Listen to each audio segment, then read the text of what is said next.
Hello everyone, welcome to the YouTube channel of AgriAddict. Myself Parul Setia and I am here as a plant pathology mentor और आज मैं आपके साथ discuss करूंगी ICAR PG 2024 PYQ series. तो इसके अंदर इस सीरीज में हम प्लांट पैथोलॉजी के साथ साथ माइक्रोबायोलॉजी के भी पास्ट ईयर क्वेश्चंस को डिस्कस करेंगे। अब आप में से कुछ लोग ये सोच रहे होंगे कि PYQs तो हमने कर लिए अटेम्प्ट, तो इसमें ऐसा क्या एक्स्ट्रा है? So no doubt I can guarantee you कि at the end of this session you will be saying that yes, it helps us to learn a lot of concepts and revise a lot of concepts within an hour. तो इसके अंदर हम ना सिर्फ उस question के answers को देखेंगे, साथ ही हम जो बाकी जो 3 ऑप्शंस जो हमें दिए गए हैं उनके बारे में भी डिस्कस करेंगे। अलॉन्ग विद दैट जो वो पर्टिकुलर कंसेप्ट है उससे रिलेटेड कुछ एक्स्ट्रा इन्फॉर्मेशन है वो भी हम इसमें इंक्लूड करेंगे। Okay, so let's start. Okay, so beginning with our first question, the question is arrange the following events in the correct order. So there are 4 different statements are given. Restoration of the effector triggered susceptibility by the pathogen, effector triggered susceptibility by pathogen, effector triggered immunity by plant and PAM triggered immunity by plant. So अब ये जो question है ये किससे related आता है? जो हमारा होस्ट पैथोजन इंटरेक्शन का एक जिगजैग मॉडल है जो कि जॉन्स एंड डैंगल ने 2006 में दिया था। तो इस क्वेश्चन को आंसर करने से पहले हम सबसे पहले डिस्कस करेंगे कि ये जिगजैग मॉडल था क्या। तो यहाँ पर आप देख सकते हैं this is a zigzag model. तो इसके अंदर हम एक एक करके देखेंगे कि डिफरेंट जो टर्म्स है ये क्या कह रही हैं। सबसे पहले यहाँ से स्टार्ट करते हैं। तो सबसे पहले जो पैथोजन है उनके पास होती हैं कुछ कंजर्व्ड सीक्वेंसेस जिन्हें हम कहते हैं PAMPs, that are pathogen associated molecular patterns. ये एक पर्टिकुलर स्पीशीज, फॉर एग्जांपल कि कोई भी बैक्टीरिया है हमारे पास, ज़ैंथोमोनाज है, सूडोमोनाज है या कोई फंजाई है जैसे कि अल्टरनेरिया, तो एक पर्टिकुलर क्लास के पास कुछ ऐसे कंजर्व्ड मॉलिक्यूल्स होते हैं जो उसके एक कैरेक्टरिस्टिक फीचर होते हैं। अब ये जो पैम्स होते हैं सबसे पहले ये जब होस्ट के साथ इंटरेक्ट करते हैं तो इन्हें कौन रिकॉग्नाइज करता है? इन्हें रिकॉग्नाइज करते हैं होस्ट की सरफेस पे present PRR, that means pattern recognition receptor, right. तो होस्ट की सरफेस पे जो ये पीआरआर प्रेजेंट होते हैं ये रिकॉग्नाइज करते हैं इन पैम्स को, और जो first level of immune response होता है जिसे हम कहते हैं PTI, that is pattern triggered immunity, वो इंड्यूस होती है जिसकी वजह से यहाँ पर हमारे पास फर्स्ट लेयर ऑफ डिफेंस आ जाएगी, दैट इज पीटीआई। अब क्योंकि हम देखते हैं कि पैथोजन ये तो है नहीं कि फर्स्ट लेयर ऑफ डिफेंस वहां पर आ गई है तो उसके बाद पैथोजन ने अटैक नहीं करना। तो अब पैथोजन क्या करेगा? एक हायर लेवल ऑफ अपग्रेडेशन करेगा अपने वेपन्स में। तो अब वो क्या रिलीज करेंगे? वो रिलीज करेंगे कुछ इफेक्टर्स। इफेक्टर्स क्या होते हैं? बेसिकली कोई भी एंजाइम या कोई प्रोटीन हम कह सकते हैं जो कि आते हैं और इस पीटीआई को बीट कर देते हैं। जो पैटर्न ट्रिगर्ड इम्यूनिटी आई थी उसे ये बीट करेंगे और ये क्या होंगे कि प्लांट की जो सरफेस लेयर है, जो सरफेस डिफेंस है, उसे क्रॉस करके प्लांट के अंदर इन्फेक्शन करेंगे। अब जब यहाँ पर ये इन्फेक्शन कर देंगे, अब ये इन्फेक्शन जो आई है, जो ससेप्टिबिलिटी आई है, वो किसकी वजह से आई है? तो वो आई है हमारे यहाँ इफेक्टर की वजह से, इसीलिए हम इसे कहते हैं इफेक्टर ट्रिगर्ड ससेप्टिबिलिटी। तो first stage was pattern triggered immunity, उसके बाद पैथोजन ने इफेक्टर्स भेजे, इफेक्टर की वजह से आई ससेप्टिबिलिटी, तब हम इसे कहते हैं इफेक्टर ट्रिगर्ड ससेप्टिबिलिटी। अब जब ये इफेक्टर्स जो होस्ट है उसके अंदर आ जाएंगे तब उन्हें कौन रिकॉग्नाइज करेगा? अब यहाँ पर रोल प्ले होता है आर जीन्स का। R genes that means resistance gene. अब जो ये इफेक्टर्स होते हैं ये होते हैं स्पेसिफिक। तो ये जो स्पेसिफिक इफेक्टर्स होते हैं ये जाके किसी स्पेसिफिक आर जीन के साथ इंटरेक्ट करेंगे, या हम कह सकते हैं कि जो स्पेसिफिक आर जीन है वो इन इफेक्टर्स को रिकॉग्नाइज करेगा।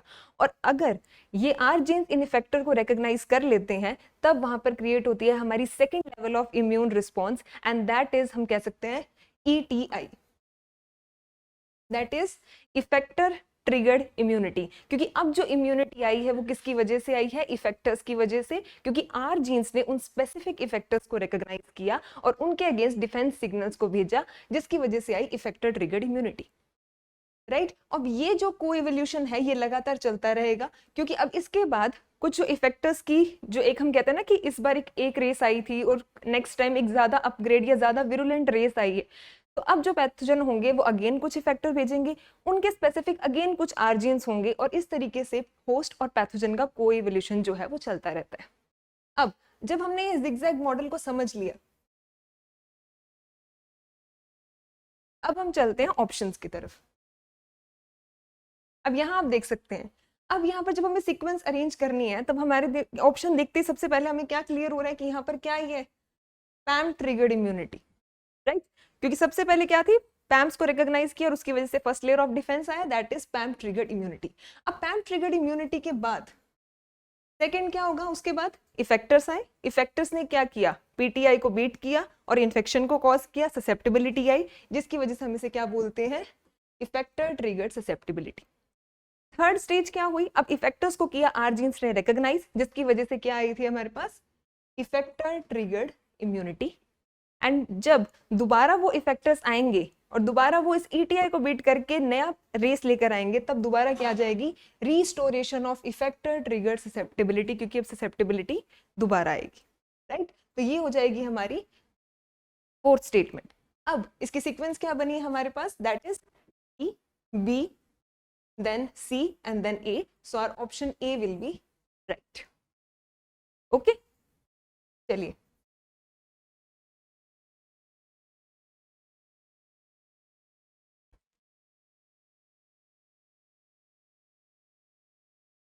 Okay, then moving to our second question.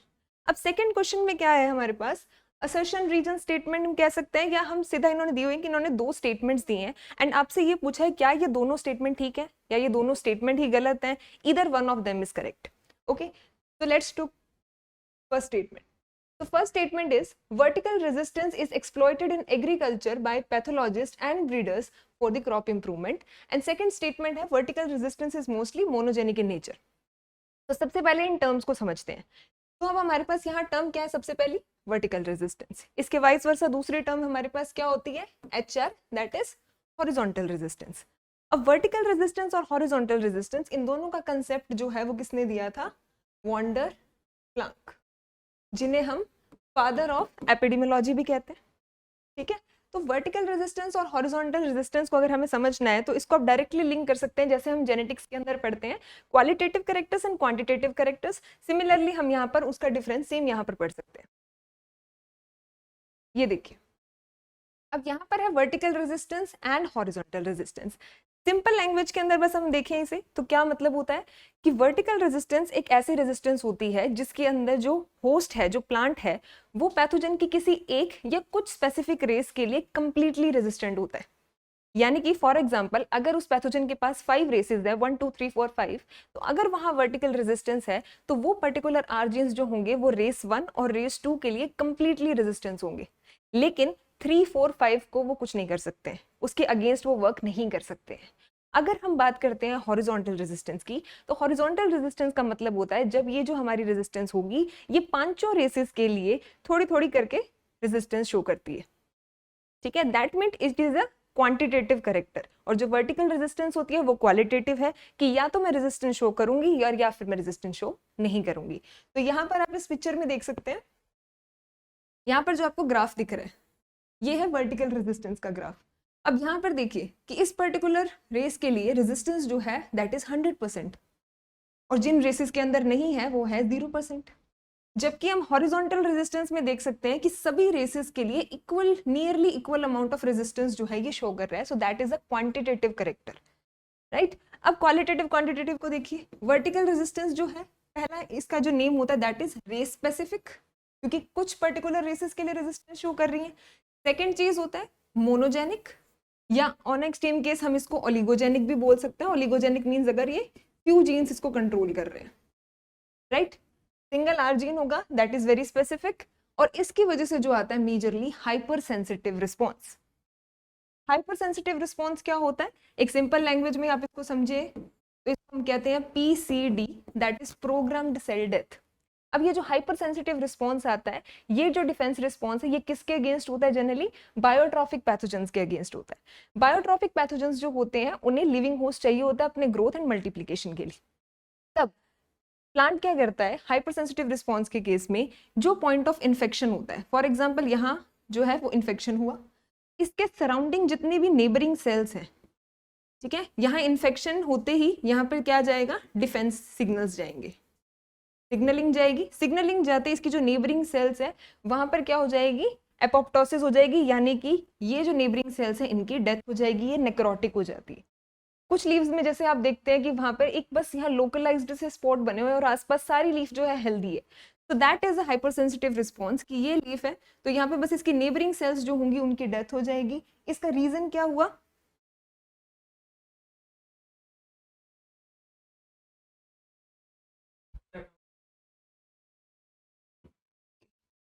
इसका रीजन क्या हुआ होने का? इसका रीजन ये हुआ कि अब यहाँ पर जब सेल डेथ हो गई है, यहाँ पर टिश्यू हो गया नेक्रोटिक, जिसकी वजह से ये जो पैथोजन होगा ये आगे जो है वो मूव नहीं कर पाएगा, क्योंकि उसे ग्रोथ करने के लिए चाहिए लिविंग टिश्यू, और यहाँ का सराउंडिंग सारा टिश्यू जो हो गया वो डेड हो गया है, जिसकी वजह से वहां पे रह जाएंगे लोकलाइज्ड स्पॉट्स। तो वर्टिकल रेजिस्टेंस की वजह से आता है हाइपर सेंसिटिव रिस्पॉन्स। जब कुछ जीन्स होते हैं तो उनका मेजर जीन इफेक्ट आता है और ये होते हैं रेस स्पेसिफिक, या हम इसे ये भी कह सकते हैं कि ये होती है क्वालिटेटिव रेजिस्टेंस। ठीक है, वाइस वर्सा अगर यहाँ देखें हम हॉरिजॉन्टल रेजिस्टेंस में, तो वो क्या थी? Monogenic resistance. ये क्या हो जाएगी? पॉलीजेनिक रेजिस्टेंस, क्योंकि यहाँ पर कई सारे जीन्स गवर्न कर रहे हैं, बिकॉज वो कई रेसेस के लिए थोड़ा थोड़ा रेजिस्टेंस शो कर रहे हैं। तो यहाँ पर आता है माइनर जीन इफेक्ट, और जब पॉलीजेनिक होता है तब हम इसे क्या कह देते हैं? Quantitative resistance. ओके, तो ये होती है रेस नॉन स्पेसिफिक, बिकॉज ये सभी रेसेस के लिए कुछ परसेंट जो है पार्शियली हम कह सकते हैं रेजिस्टेंस को शो करती है। ओके, चलिए अब यहाँ जब हमने हॉरिजॉन्टल और वर्टिकल रेजिस्टेंस को समझा, तो अब यहाँ पर एक टर्म आती है आपके पास, दैट इज वर्टिफोलिया इफेक्ट। अब इससे भी डायरेक्टली क्वेश्चन पूछ लिया जाता है एग्जाम्स में, कि सबसे पहला क्वेश्चन बनता है कि वर्टिफोलिया इफेक्ट की आपको डेफिनेशन दे देंगे या कोई भी एक स्टेटमेंट दे देंगे, तो वो पूछेंगे कि ये कौन सा इफेक्ट है। ठीक है, दूसरी चीज आपसे पूछी जाती है कि वर्टिफोलिया इफेक्ट दिया किसने था। तो वर्टिफोलिया इफेक्ट जो है ये भी वांडर प्लैंक ने दिया है। वर्टिफोलिया इफेक्ट होता क्या है?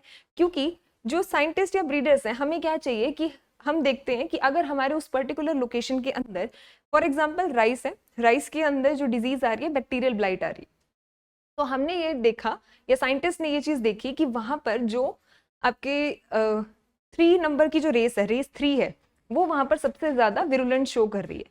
तो अब साइंटिस्ट का मेन मोटिव क्या रहेगा कि हमें ऐसा रेजिस्टेंस जीन चाहिए जो उस पर्टिकुलर जो रेस है उसके अगेंस्ट काम करे, राइट? तो हम क्या करेंगे? वर्टिकल रेजिस्टेंस पे फोकस करेंगे कि हम एक ऐसा जीन लेकर आएंगे रेजिस्टेंस का that is completely resistance towards the race 3। और लगातार इसी तरीके से वर्टिकल रेजिस्टेंस पर फोकस करते करते या लगातार इसी की ब्रीडिंग करते करते एट द एंड क्या होंगे कि जो पैथोजेंस होंगे वो सिंगल सिंगल जो रेजिस्टेंस जीन है उनके अगेंस्ट वो अपने आप को इवॉल्व कर लेंगे, जिसकी वजह से eight the and horizontal resistance जो है वो रिड्यूस होने लग जाएगी। और यही होता है वर्टिफोलिया इफेक्ट, जिसके अंदर क्या होता है कि continuously breeding for the vertical resistance leads to the depletion of the horizontal resistance, और इसे हम कहते हैं वर्टिफोलिया इफेक्ट। और इसी इफेक्ट की वजह से आती है boom and bust cycle.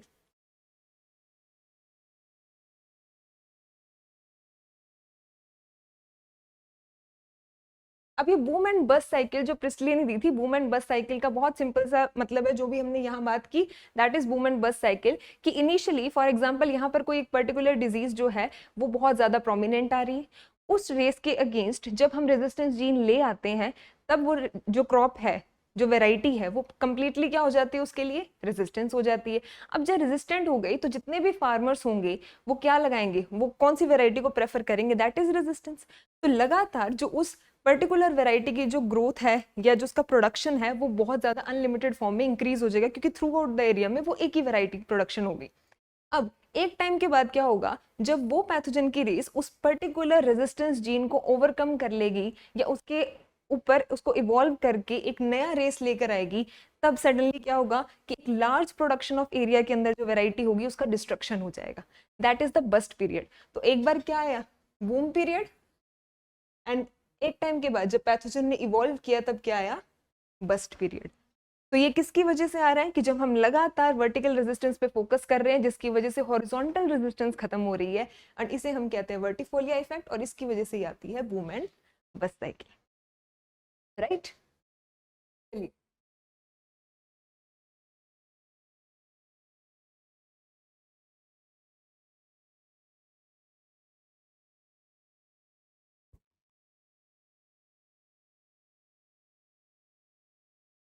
Okay, next question हम देखते हैं यहाँ पे। नेक्स्ट क्वेश्चन आपको दिया गया है, which of the following statements it's not true for the Koch first postulates. तो जब हम कॉच पोस्टुलेट्स की बात करते हैं तब दो तीन चीजें हमारे दिमाग में ऑटोमेटिकली स्ट्राइक करती हैं। फर्स्ट चीज कि रॉबर्ट कॉच ने दिया था, ठीक है। दूसरी चीज क्यों दिया था, क्योंकि जब हमें पैथोजेनिसिटी प्रूव करनी होती है, मतलब जब हमें ये चीज प्रूव करनी होती है कि क्या ये माइक्रो ऑर्गेनिजम्स जो है ये इस पर्टिकुलर डिजीज के साथ एसोसिएटेड है या इसका जो कॉजल ऑर्गेनिज्म है वो यही माइक्रो ऑर्गेनिजम्स है। जब हमें ये पैथोजेनिसिटी को प्रूव करना होता है तब हमें क्या परफॉर्म करने होते हैं, कॉच पोस्टुलेट्स को प्रूव करना होता है। अब इन्होंने ये चीज पूछी है, इन्होंने दी है आपको 4 स्टेटमेंट और इन्होंने पूछा है कि इनमें से कौन सी ऐसी स्टेटमेंट है जो कि कॉच पोस्टुलेट्स के लिए सही नहीं है। तो बहुत बार हम एग्जाम के अंदर गलती क्या करते हैं, हम नोट, इज नॉट, ये चीजें जो है ये हम बहुत ज्यादा मिस कर देते हैं। तो इन्होंने पूछा है which is not correct for the Koch postulates. चलिए तो स्टेटमेंट देखिए, the micro organism must be present in every case of the disease. बिल्कुल ठीक स्टेटमेंट है, क्योंकि कॉच पोस्टुलेट्स का फर्स्ट पोस्टुलेट हमें क्या कहता है कि जो भी माइक्रो ऑर्गेनिज्म है वो जिस भी जगह पे हमें डिजीज दिखेगी वहां पर वो माइक्रो ऑर्गेनिज्म प्रेजेंट होना चाहिए, that it should be continuously associated with that disease. Second statement क्या है, the specific disease must be reproduced when a pure culture of the micro organism is inoculated into a healthy susceptible host. Right, तो ये हमारा एक तरीके से जो हम लास्ट स्टेप परफॉर्म करते हैं कॉच पोस्टुलेट्स का वो होता है, तो ये भी ठीक है। थर्ड है, the causative agent of the disease must be present in every diseased host, ये भी ठीक है। The micro organism must be isolated from disease host and grown in the mixed culture.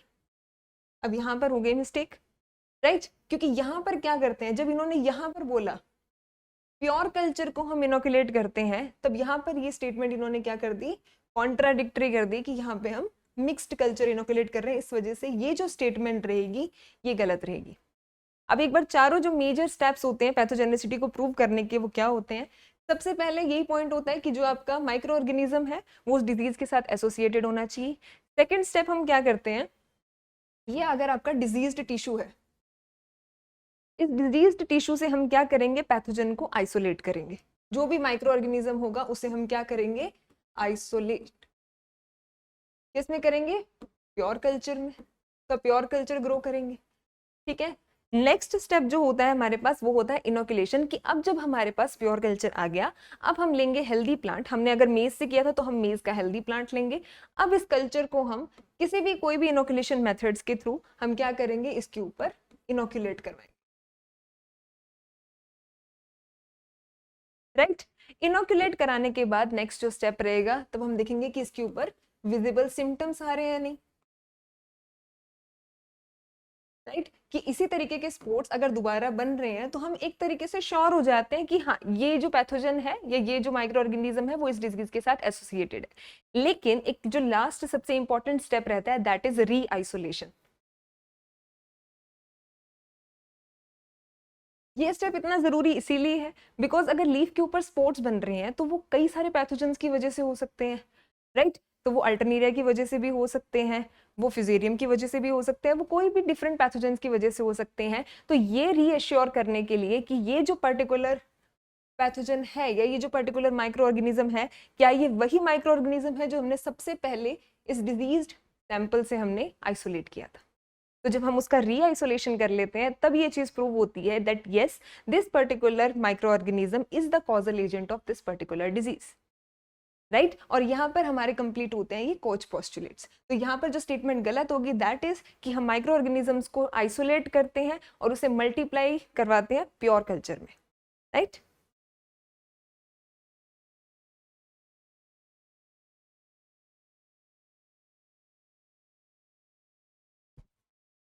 Okay, तो यहाँ पर ये कुछ एडिशंस मैंने किए हैं यहाँ पे, जैसे जो पोस्टुलेट्स थे वो किसने दिए हैं, रॉबर्ट कॉच ने दिए हैं।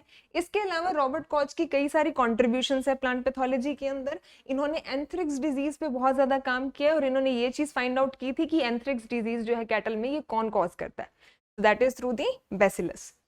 इसके अलावा इन्होंने एंथ्रिक्स पे, ट्यूबरक्लोसिस पे प्लस कोलेरा, इन तीनों के कॉजल ऑर्गेनिज्म पर इन्होंने काम किया है और इनकी डिस्कवरी की वजह से इन्हें नोबेल प्राइज मिला था फिजियोलॉजी एंड मेडिसिन में 1905।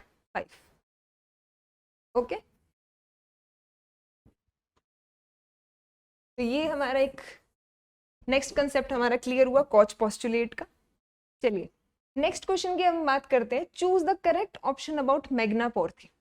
तो जब भी हम क्वेश्चन को अटेम्प्ट करते हैं तो सबसे पहले आपको देखना है कि कई बार ऐसा होता है कि ऑप्शंस जो हैं, कई बार हम स्टेटमेंट्स पढ़ लेते हैं, अब हमें ये लगता है इसके अंदर कि जो स्टेटमेंट है हम उसमें से 2-3 स्टेटमेंट तो हमें पता ही नहीं है, लेकिन समटाइम्स क्या सीन होता है, आगे भी मैं आपको एक क्वेश्चन में ये चीज दिखाऊंगी कि जिसके अंदर अगर आपको उन चारों में से किसी एक पैथोजन का भी नाम आपको पता है जो कि सबसे कॉमन नाम है, उसके बेसिस पर भी आप आंसर कर सकते हो उस क्वेश्चन को। तो आपको ये स्टेटमेंट्स अच्छे से पढ़ने के बाद एक बार आपको ऑप्शंस बहुत ध्यान से देखने हैं कि ऑप्शंस के अंदर बाय चांस इन्होंने इस तरीके की पेयरिंग की हुई है जिससे हम आंसर को एलिमिनेट, यानी कि जो अननेसेसरी ऑप्शंस हैं आपके उन्हें हम एलिमिनेट कर सकते हैं। अब यहाँ देखते हैं, Magnaporthe affect only monocots, okay, Magnaporthe affect only dicots, Magnaporthe is seed borne and the fourth statement is Magnaporthe is non motile. अब हमें मैग्नापोर्थी के बारे में पता गया है। मैग्नापोर्थी का नाम हम प्लांट पैथोलॉजी में पहली बार कब सुनते हैं, जब हम पढ़ते हैं राइस की डिजीज, और राइस की सबसे पहली डिजीज हम पढ़ते हैं blast of rice. Blast of rice को हम क्या कहते हैं, किलर डिजीज भी कहते हैं या रिचमेंट डिजीज भी कहते हैं। अब जब हम पढ़ते हैं इसके बारे में Magnaporthe, that is the perfect stage of Pyricularia oryzae. अब ये Pyricularia oryzae blast of rice cause करती है, सीड के ऊपर ये सरवाइव करती है, वन इंपॉर्टेंट पॉइंट, ठीक है। सीड के अलावा ये कैसे सरवाइव कर सकते हैं, ये अपने कोलेटरल होस्ट के ऊपर सरवाइव कर सकते हैं जो कुछ ग्रासेस होती है, जैसे कि डिजिटेरिया सैंग्विनेलिस, इकाइनोक्लोअक्रस गेली और लेर्शिया हेक्सेंड्रा। ये कुछ कोलेटरल होस्ट होते हैं जिनके ऊपर भी ये पैथोजन जो है वो ऑफ सीजन के अंदर सरवाइव कर सकता है। नेक्स्ट, इसका जो डिस्पर्सल होता है विंड के थ्रू होता है, यानी कि हम ये कह सकते हैं कि इसे कोई एक्सटर्नल एजेंट की रिक्वायरमेंट है डिस्पर्सल करने के लिए। फिर अब आते हैं ये 2 इंपॉर्टेंट पॉइंट, तो इन 2 इंपॉर्टेंट पॉइंट की हम इसके बाद बात करेंगे, पहले हम ऑप्शंस को देखते हैं। ओके, तो इन्होंने बोला पहले तो ये 2 स्टेटमेंट, अब ऑप्शंस हैं A B D, A B C D. अब ये दोनों ऑप्शंस जो हैं ये दोनों एक साथ तो आ नहीं सकते, क्योंकि इन्होंने टर्म क्या यूज कर दी, ओनली। अब या तो ओनली मोनोकोट वाला सही होगा या ओनली डाइकोट वाला सही होगा, तो जो हमारा थर्ड ऑप्शन है ये तो हो जाएगा गलत, क्योंकि इसके अंदर ए और बी दोनों को करेक्ट बोला है इसने। अब हम बात करते हैं इनकी। चलिए, तो अभी हमने क्या देखा कि मैग्नापोर्थी जो है वो सीड बॉर्न है, बिल्कुल ठीक है कि वो सीड बॉर्न है, प्लस वो कोलेटरल होस्ट पे भी सरवाइव कर सकती है, तो सी जो स्टेटमेंट होगी ये बिल्कुल ठीक होगी। तो अब यहाँ देखिए, जब आपने यहाँ सी बोल दिया तब ये ऑप्शन भी डिडक्ट हो गया। अब बच्चे आपके पास 2 ऑप्शन, एक हो गया बी ऑप्शन और एक हो गया डी ऑप्शन। अब या तो आंसर होगा ए बी सी या होगा ए सी डी, और हमने यहाँ देखा कि ए और बी एक साथ आ ही नहीं सकते हैं, तो ये ऑप्शन भी हो जाएगा डिडक्ट, तो right answer will be D. अब यहाँ पर अगर हमें स्टेटमेंट नहीं भी पता होती है, किसी को आइडिया नहीं भी होता कि अच्छा ये सीड बोन होता है या नहीं होता, वो सिर्फ इन 2 ऑप्शंस को देख के ही आंसर को राइट कर सकता है कि ए और बी जो है वो एक साथ नहीं आएंगे, क्योंकि इन्होंने वर्ड यूज कर दिया ओनली। अगर इन्होंने ये लिखा होता कि ओके इट अफेक्ट डाइकोट्स या इट अफेक्ट मोनोकोट्स, देन वो मे बी का केस आ जाता, लेकिन यहाँ इन्होंने लिख दिया ओनली, यानी कि इन्होंने स्पेसिफाई कर दिया कि वो सिर्फ और सिर्फ मोनोकोट्स पे डिजीज करते हैं या सिर्फ और सिर्फ डाइकोट पे डिजीज करते हैं। तो आंसर क्या हो गया, ए सी एंड डी। तो अब इससे आप याद क्या कर सकते हो कि मैग्नापोर्थी जो है that is seed borne pathogen. Second चीज that is non motile, that means कि it requires any external agent इधर विंड और rain for its dispersal. And third चीज की है ये मोनोकोट्स को अफेक्ट करता है, राइट right?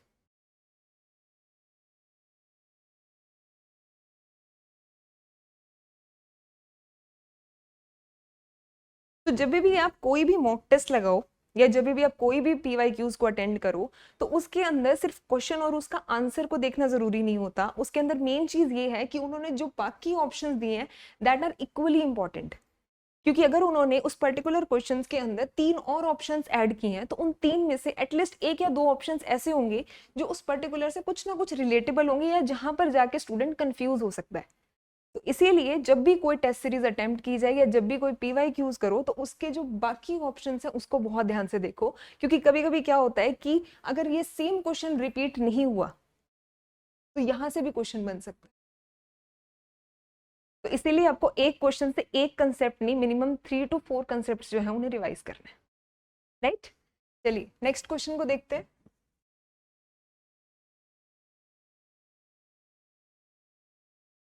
ओके, अब नेक्स्ट क्वेश्चन जो आया है वो आया है फ्लैजिलम से रिलेटेड। ठीक है, अब इन्होंने बात की है दो फ्लैजिला के बारे में, दो नाम दिए इन्होंने, एक है विप्लैश फ्लैजिला, एक है टिंसल फ्लैजिला। अब इसकी स्टेटमेंट देखो, अब इन्होंने पूछा क्या है, पहली चीज पूछी है कि इन्होंने आपको बताने हैं कि करेक्ट कॉम्बिनेशन ऑफ स्टेटमेंट्स, यानी कि सही स्टेटमेंट्स हमें बतानी है। ओके, अब इन्होंने क्या दिया, whiplash flagellum is directly backwards, ठीक है, tinsel flagella is directed forward, whiplash and tinsel cannot coexist, whiplash and tinsel may coexist। that means कि अब इन दोनों स्टेटमेंट में से कोई एक स्टेटमेंट ही ठीक होगी, क्योंकि अगर उन्होंने ये बोल दिया कि वो साथ में एग्जिस्ट कर ही नहीं सकते और दूसरी स्टेटमेंट बोला कि हाँ कर भी सकते हैं नहीं भी कर सकते, तो इन दोनों में से दोनों स्टेटमेंट एक साथ नहीं आ सकती। दैट मीन्स कि आपका सी और डी ऑप्शन जो है वो एक साथ नहीं आ सकता। तो अगर हम बिना क्वेश्चन को पढ़े अगर हमें आंसर करना हो तो भी हम इस ऑप्शन को टिक कर सकते हैं। लेकिन अगर हम कॉन्सेप्ट की बात करें तो कॉन्सेप्ट देखिए, अब हम यहाँ दिखाते हैं आपको, ये देखिए ये है जूस्पोर, ठीक है, फ्लैजिलेटेड मोटाइल स्पोर जो आपका होता है। अब इसके अंदर आपको जूस्पोर के ऊपर दो डिफरेंट तरीके के फ्लैजिला जो है वो विजिबल है। अब जो ये एंटीरियर साइड होता है, एंटीरियर साइड में जो होता है that is the tinsel flagella. Tinsel flagella जो होता है इसके ऊपर कुछ ये hair like thread like appendages जो आपको दिख रहे हैं ये प्रेजेंट होते हैं और इन्हें हम क्या बोलते हैं, मेस्टिगोनीम्स।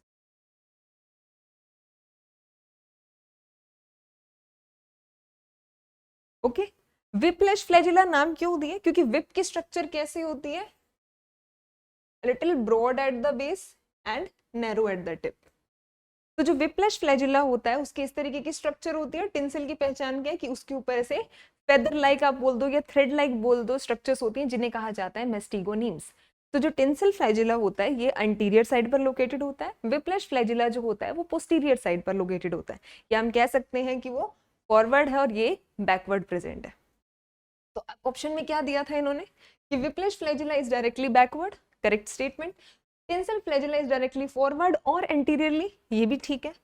अब जब इन्होंने ये बोल दिया कि whiplash and tinsel flagella can not coexist, तो जब हमने आगे ज़ूस्पोर का डायग्राम देख लिया that means they can exist, और ये कहाँ करते हैं, जो हमारे oomaisids होते हैं, oomaisids के अंदर बाई फ्लैजिलेटेड जो ज़ूस्पोर्स हैं वो प्रेजेंट होते हैं, और जब दो डिफरेंट तरीके के फ्लैजिला प्रेजेंट होते हैं इस टर्म को कहा जाता है heterokont. Hetero means different and kont is related to flagella, कि जब जूस्पोर्स के अंदर दो डिफरेंट टाइप के फ्लैजिला प्रेजेंट होते हैं इस कंडीशन को हम कहते हैं हेटेरोकोन्ट। तो यानी कि विप्लैश और टिंसल फ्लैजिला दे मे कोएग्जिस्ट, ठीक है, इन oomaisids where tinsel flagella is located anteriorly and whiplash flagella is located posteriorly.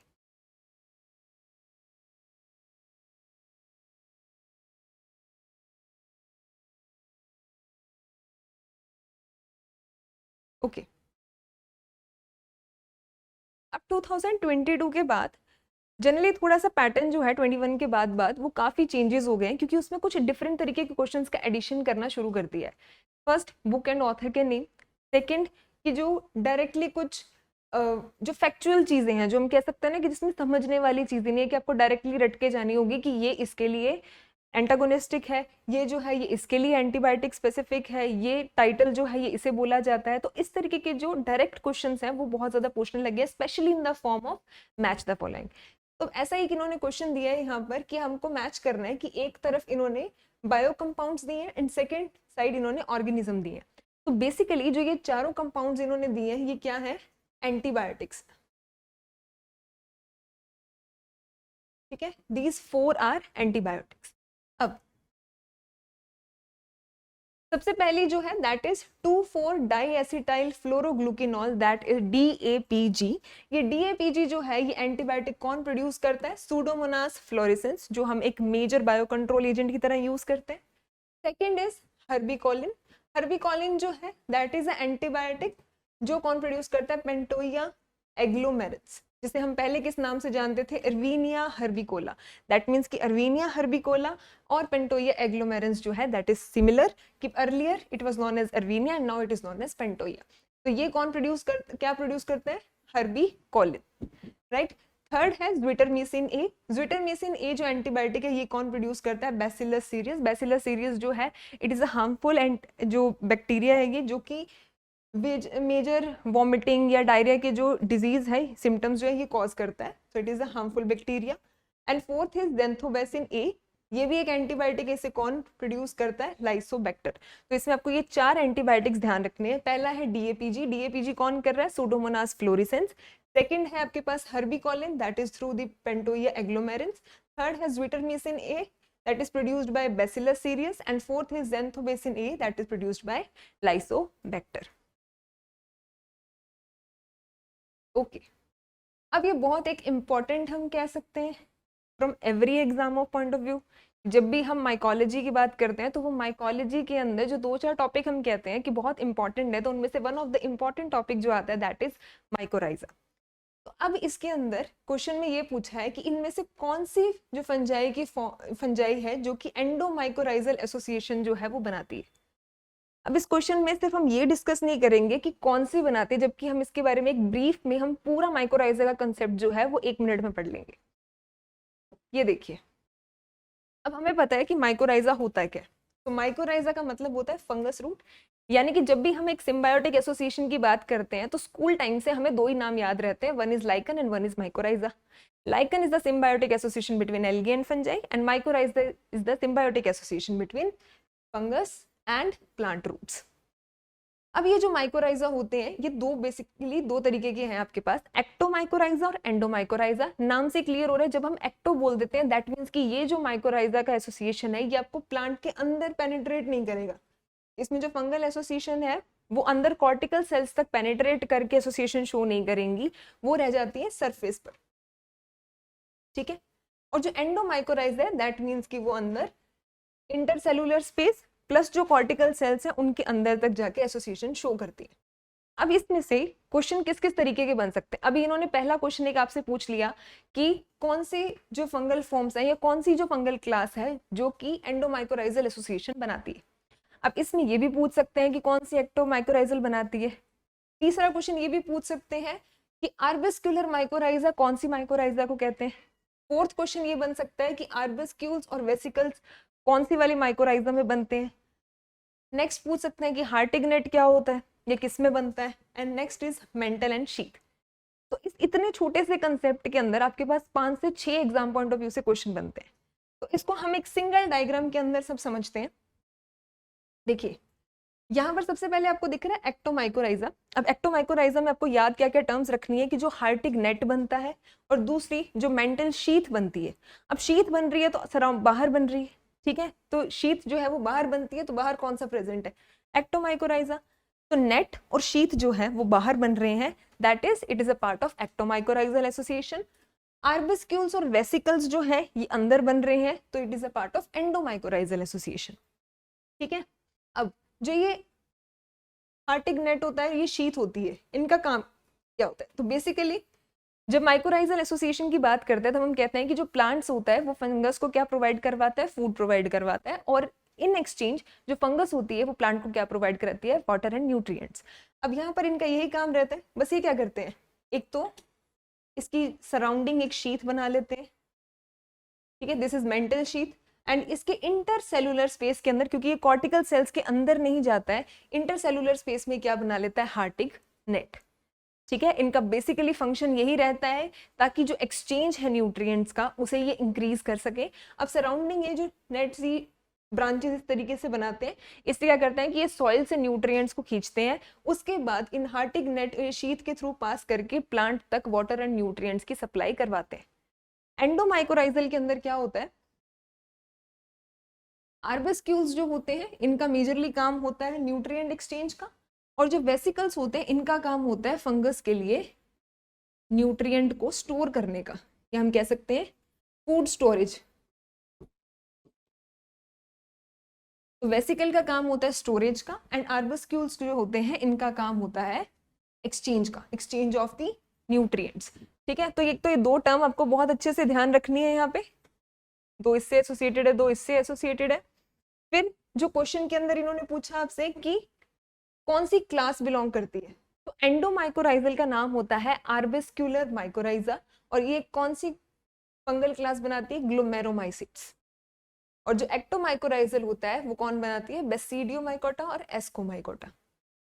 Okay, जो मेजर 80% ऑफ प्लांट्स बनाते हैं दैट इज एंडोमाइकोराइजा, एंड बाकी जो 5 to 10% ऑफ प्लांट्स है दे शो एक्टोमाइकोराइजल एसोसिएशन। तो इतने से कंसेप्ट से मिनिमम हमारे 8 से 9 पॉइंट्स जो है वो क्लियर हो जाते हैं, राइट? तो इसी तरीके से हर एक क्वेश्चन के अंदर जितनी भी रेलिवेंट इन्फॉर्मेशन है वो मैंने कंपाइल करके डाली है। और अगर आपको ये कंप्लीट इसको एक पीडीएफ फॉर्मेट में आपको चाहिए तो डिस्क्रिप्शन के अंदर आपको यहाँ गूगल लिंक मिलेगा, उसे आपको फिल करना है एंड आपको वो पीडीएफ प्रोवाइड कर दी जाएगी। चलिए, talking about the next question. अब इसमें क्या पूछा है? Choose the correct order of the following microbes based on the requirement of host from dead to living.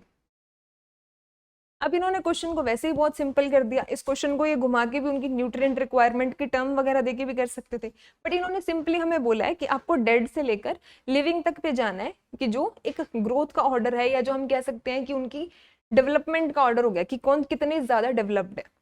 अब जब हम एकदम डेड से बात करते हैं तो इन चारों टर्म्स में सबसे लोअर स्केल पे आपको कौन दिखेगा? सेप्रोट्रॉफ्स। ठीक है, जो सेप्रोट्रॉफ्स होते हैं ये किसके ऊपर फीड करते हैं? डेड मटेरियल के ऊपर, डेब्रिस के ऊपर। इससे ऊपर क्या आ जाते हैं हमारे पास? नेक्रोट्रॉफ। बिकॉज नेक्रोट्रॉफ को जो है वो लिविंग टिश्यू चाहिए होते हैं। लिविंग टिश्यू को क्यों चाहिए होते हैं? क्योंकि पहले वो लिविंग टिश्यू को किल करेंगे, उसके बाद फिर वो डेड टिश्यू के ऊपर फीड करते हैं। तो ये इनसे थोड़ी अपर क्लास आ गई। अब इनसे ऊपर क्या आ जाते हैं आपके पास? हेमीबायोट्रॉफ। ठीक है, हेमीबायोट्रॉफ कैसे हो गए? हेमीबायोट्रॉफ यानी जिनको हम कह सकते हैं फैकल्टेटिव पैरासाइट, कि जनरली वो सेप्रोफिटिक होते हैं, लेकिन अगर उन्हें लिविंग होस्ट मिला या उन्हें अपॉर्चुनिटी मिली लिविंग होस्ट पे फीड करने की तो वो पैरासिटिक मोड के ऊपर शिफ्ट हो सकते हैं। एंड सबसे सुपीरियर आपके पास फिर क्या आ जाते हैं?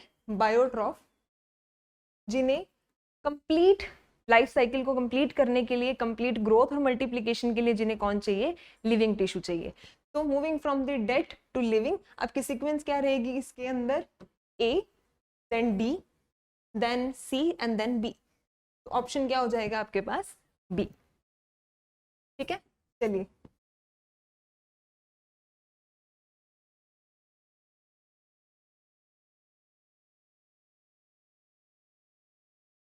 ओके।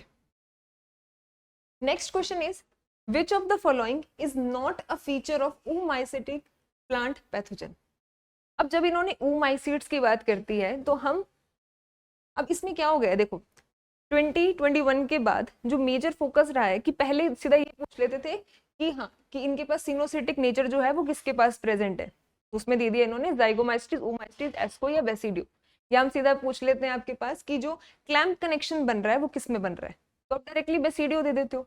लेकिन अब जो पेपर पैटर्न शिफ्ट हुआ है कि अगर आपसे डायरेक्टली भी चार आपको 4 ऑप्शंस देके क्वेश्चन पूछा हुआ है तो उसमें भी मेजर फोकस इस चीज पे किया हुआ है कि वो एक ब्रॉड टॉपिक लेते हैं और उनके अंदर से स्टेटमेंट इस तरीके से पूछते हैं कि अगर आपने वो टॉपिक पूरा डिटेल्ड के अंदर या उसका बेसिक कंसेप्ट को समझा है तभी आप उन स्टेटमेंट्स को आंसर कर पाओगे, अदरवाइज एक ऑप्शन में आप गड़बड़ कर दोगे।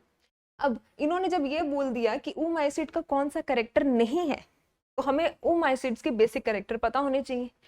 पहला करेक्टर क्या है? Motile spores. तो अभी हमने थोड़ी देर पहले बात की थी कि ऊ स्पोर्स जो जो oomacetes होते हैं उनके अंदर जो जू स्पोर बनता है वो कैसा बनता है? बाइफ्लैजिलेटेड। बाइफ्लैजिलेटेड भी एंटीरियर कौन सा होता है? टिंसल। और पोस्टीरियर कौन सा होता है? विप्लैश। यानी कि ये मोटाइल तो है क्योंकि इनके पास प्रेजेंट है फ्लैजिला, और फ्लैजिला का बेसिक फंक्शन क्या होता है? मूवमेंट का। तो यानी कि ये स्टेटमेंट होगी बिल्कुल ठीक। दूसरी स्टेटमेंट है कि ये कलर्ड स्पोर प्रोड्यूस करते हैं, चलो इसको एक बार हम छोड़ देते हैं कि हमें नहीं पता। ठीक है, थर्ड है आपके पास कि इसका माइसीलियम जो होता है वो हाइलिन माइसीलियम होता है, यानी कि ट्रांसपेरेंट माइसीलियम होता है। And fourth is the coenocytic mycelium. Coenocytic का मतलब क्या होता है? मल्टी न्यूक्लिएटेड, कि कोई सेल वॉल नहीं है और यहाँ पे मल्टीपल न्यूक्लियस जो है वो प्रेजेंट है। अब फर्स्ट और फोर्थ ऑप्शन हमें बिल्कुल क्लियर है कि मोटाइल स्पोर्स हैं क्योंकि फ्लैजिला प्रेजेंट है एंड इसके पास सिनोसिटिक माइसीलियम है, that is multi nucleated mycelium इसके पास प्रेजेंट है। अब ये 2 पॉइंट आपको तब क्लियर होंगे अगर आपने oomacetes के बेसिक कैरेक्टर समझे हैं। तो अगर हम oomacetes के बेसिक कैरेक्टर देखें तो ये बिलोंग करता है किंगडम स्ट्रेमिनोफाइल से। अब जो स्ट्रेमिनोफाइल जो होता है वो ट्रू फंजाई नहीं है, जिसका एक मेजर रीजन है कि जो ट्रू फंजाई का एक मेजर कैरेक्टर होता है दैट इज कि उनकी सेल वॉल के पास अंदर काइटिन प्रेजेंट होता है। लेकिन स्ट्रेमिनोफाइल्स के अंदर जो सेल वॉल होती है वो मेनली सेल्यूलोज और बीटा ग्लूकन्स की बनी होती है। ठीक है, पहला डिफरेंस या पहला मेजर कैरेक्टरिस्टिक इसका हो गया। फिर ये टिपिकली सिनोसिटिक होते हैं, दैट मीन्स कि एसेप्टेट होते हैं। देन इनके जो एसेक्सुअल स्पोर्स होते हैं वो से बनते हैं? जू स्पोर्स बनते हैं स्पोरेंजिया के अंदर। Sporangia is basically a sac like structure that bears the sporangiospores. ठीक है, फिर अभी हमने बात की थी कि इसके पास किस तरीके का फ्लैजिला होता है, heterokont flagella, that is different, two different flagellas are present. Then ये जनरली इसके जू स्पोर्स होते हैं वो हाइलिन होते हैं। अब अगर ये चीज हमें पता है तो हम आंसर बहुत इजीली कर सकते हैं कि इसके जो स्पोर्स होते हैं they are hyaline, they are transparent, they are not coloured. तो इसीलिए हमारी जो स्टेटमेंट हो जाएगी वो कौन सी, या जो कौन सी टर्म गलत हो जाएगी, कलर्ड स्पोर्स। क्योंकि oomaisids के पास हाइलिन स्पोर्स होते हैं, हाइलिन माइसीलियम होता है, सिनोसिटिक माइसीलियम होता है, एंड दे हैव बाइफ्लैजिलेटेड जूस्पोर्स। ठीक है, और इसके अंदर सेक्सुअल रिप्रोडक्शन के अंदर जिसके सेक्सुअल स्पोर्स बनते हैं दैट आर oospores। और कोई भी क्लास के अंदर जो सेक्सुअल स्पोर्स बनते हैं उनका मेजर फंक्शन होता है सर्वाइवल का। तो अब जब भी देखोगे आप कोई भी पैथोजन की लाइफ साइकिल जब हम पढ़ते हैं तब हम देखते हैं, अगर oomaisids पढ़ोगे तो आप पढ़ोगे कि उसका सर्वाइवल कैसा हो रहा है, कि उसके जो oospores हैं वो सॉइल के अंदर सर्वाइव कर रहे हैं अंडर द अनफेवरेबल कंडीशंस। और जैसे हम बात करते हैं अगर एस्कोमाइसिड्स की अगर आप बात करोगे तो उसमें भी आप ये चीज देखोगे कि एस्कोस्पोर्स जो होते हैं वो सॉइल के अंदर प्रेजेंट होते हैं। ठीक है, या तो माइसीलियल फॉर्म में भी हो सकते हैं या फिर कोई सेक्सुअल फ्रूटिंग बॉडी के अंदर वो एनवेलप्ड होकर सॉइल में सर्वाइव कर रहे हैं। यानी कि जो सेक्सुअल रिप्रोडक्शन का मोटिव होता है that is majorly for the survival. ठीक है, और जो सेकेंडरी स्प्रेड होता है, तो जब भी आप लाइफ साइकिल में देखते हो सेकेंडरी स्प्रेड किसके थ्रू हो रहा होता है, या तो जूस्पोर्स के थ्रू और या फिर कोनिडिया के थ्रू, that are the asexual spores. ठीक है, तो they are mainly for the dissemination. ठीक है, या हम कह सकते हैं secondary spread, and sexual reproduction is primarily for the survival of the pathogen.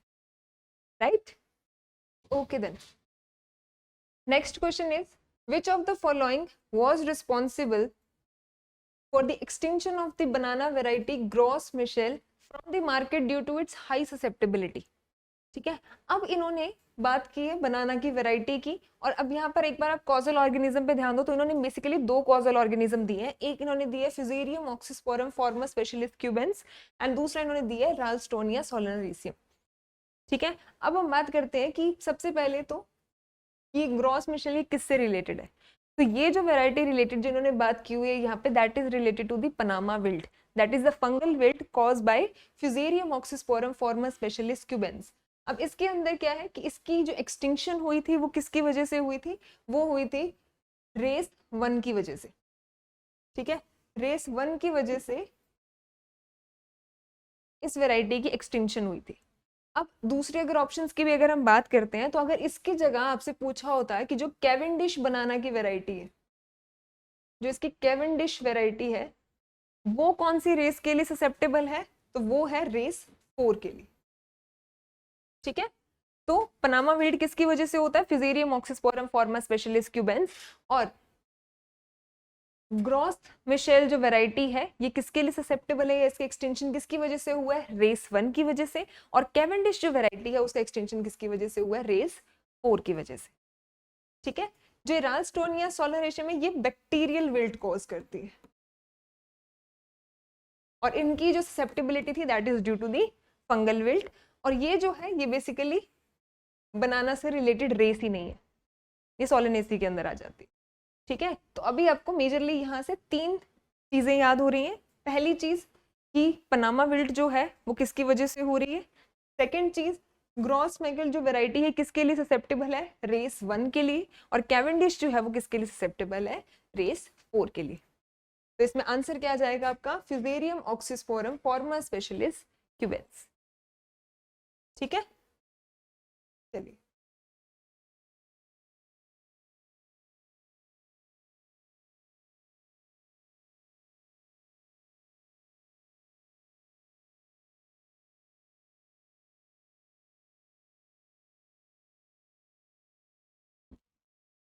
चलिए, तो ये देखिए फिजेरियम oxysporum forma specialis क्यूबेंस threatening Cavendish बनाना, जो रेस 4 आती है इसमें।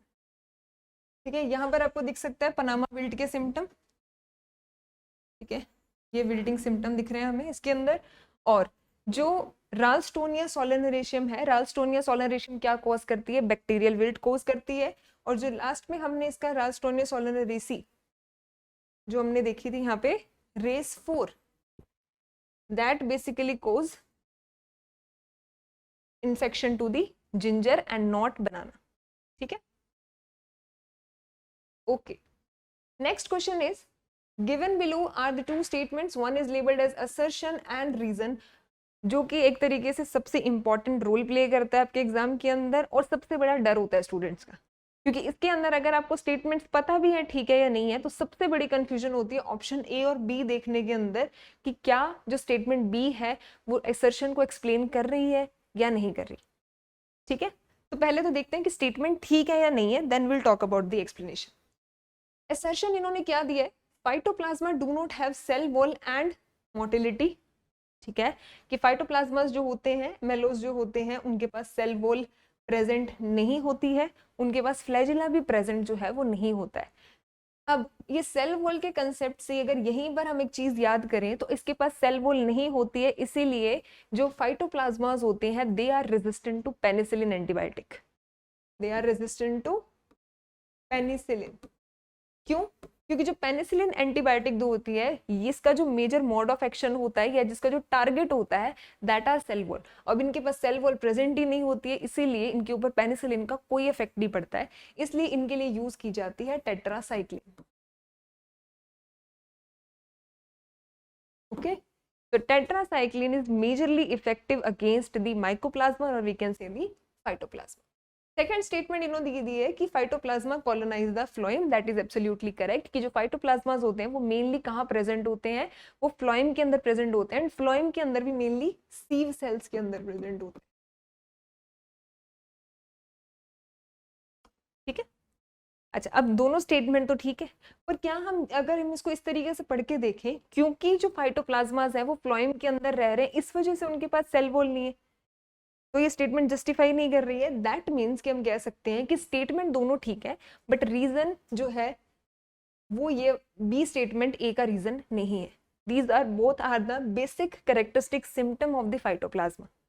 ठीक है, अब इसमें फाइटोप्लाज्मा की तीन चीजें हो गई कि उसके पास सेल वॉल प्रेजेंट नहीं होती, they do not have the motility, and third thing they colonize the phloem cells and majorly the sieve cells. Option क्या आ जाएगा इसके अंदर आपके पास? Option number B. Okay. Next is arrange the following organism in ascending order of their genomic complexities. यानी कि एक सबसे सिंपल जीन फॉर्मेशन से लेकर सबसे कॉम्प्लेक्स की तरफ जाना है, और जब हमारे पास दो ऑप्शन आपको दिख रहे हैं विरोइड एंड वायरस, दैट मीन्स कि सबसे सिंपल तो यहीं से स्टार्ट होगा, बिकॉज हम वायरस को क्या बोलते हैं? That they are the mesobiotic organisms, they are neither living neither non living, क्योंकि जो वायरस होते हैं वो outside the host body they survive as the non living, and जैसे वो होस्ट के अंदर एंटर करते हैं तो वहां पर वो होस्ट की मशीनरी को यूज कर कर अपनी ग्रोथ और मल्टीप्लीकेशन करते हैं, तो दे आर मीजोबायोटिक ऑर्गेनिजम्स। तो अगर हम सबसे पहले स्टार्ट करते हैं तो सबके जेनेटिक ऑर्गेनाइजेशन है वो देख लीजिए। विरोइड में क्या प्रेजेंट होता है? RNA, single strand RNA present होता है। ठीक है, वायरस ये क्या होता है? न्यूक्लियोप्रोटीन। दैट मीन्स कि वायरस के पास जेनेटिक मटेरियल भी होगा प्लस प्रोटीन कोड भी होगा। अब जेनेटिक मटेरियल में भी इस तरीके से हम बोलेंगे ईदर डीएनए और आरएनए दोनों एग्जिस्ट नहीं कर सकते एक साथ, या तो डीएनए प्रेजेंट होगा या फिर आरएनए प्रेजेंट होगा। ठीक है, और प्रोटीन कोड का क्या होता है? कैप्सिड, और कैप्सिड की इंडिविजुअल यूनिट्स या स्मॉलर यूनिट्स को क्या बोला जाता है? कैप्सोमियर्स।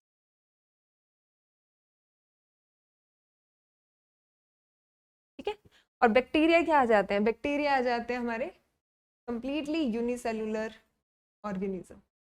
अब फाइटोप्लाज्मा जो है that is no doubt a cellular organism, लेकिन इसके पास सेल वॉल प्रेजेंट नहीं होती। ठीक है, तो इनकी सीक्वेंस किस तरीके से आएगी कि सबसे पहले सिर्फ आरएनए प्रेजेंट है, सबसे बेसिक हो गई। उसके बाद ठीक है, आरएनए और डीएनए प्रेजेंट है, साथ में प्रोटीन कोड भी है, लेकिन कोई कंप्लीट सेलुलर स्ट्रक्चर प्रेजेंट नहीं है। तो उसके बाद आ गया हमारे पास वायरस। देन आ जाते हैं फाइटोप्लाज्मा की सेलुलर स्ट्रक्चर है लेकिन सेल वॉल प्रेजेंट नहीं है। और एट द एंड जो कंप्लीट एक सेलुलर ऑर्गेनिज्म आ जाता है दैट इज बैक्टीरिया। तो अगर हम इन्हें असेंडिंग ऑर्डर के अंदर अरेंज करते हैं फ्रॉम सिंपल टू कॉम्प्लेक्स, तब हमारे पास क्या ऑप्शन बन जाएगा, A B C and D. Option A will be right. Descending order पूछते तो हम सबसे ज्यादा कॉम्प्लेक्स से लेकर सबसे सिंपल फॉर्म पे आ जाते।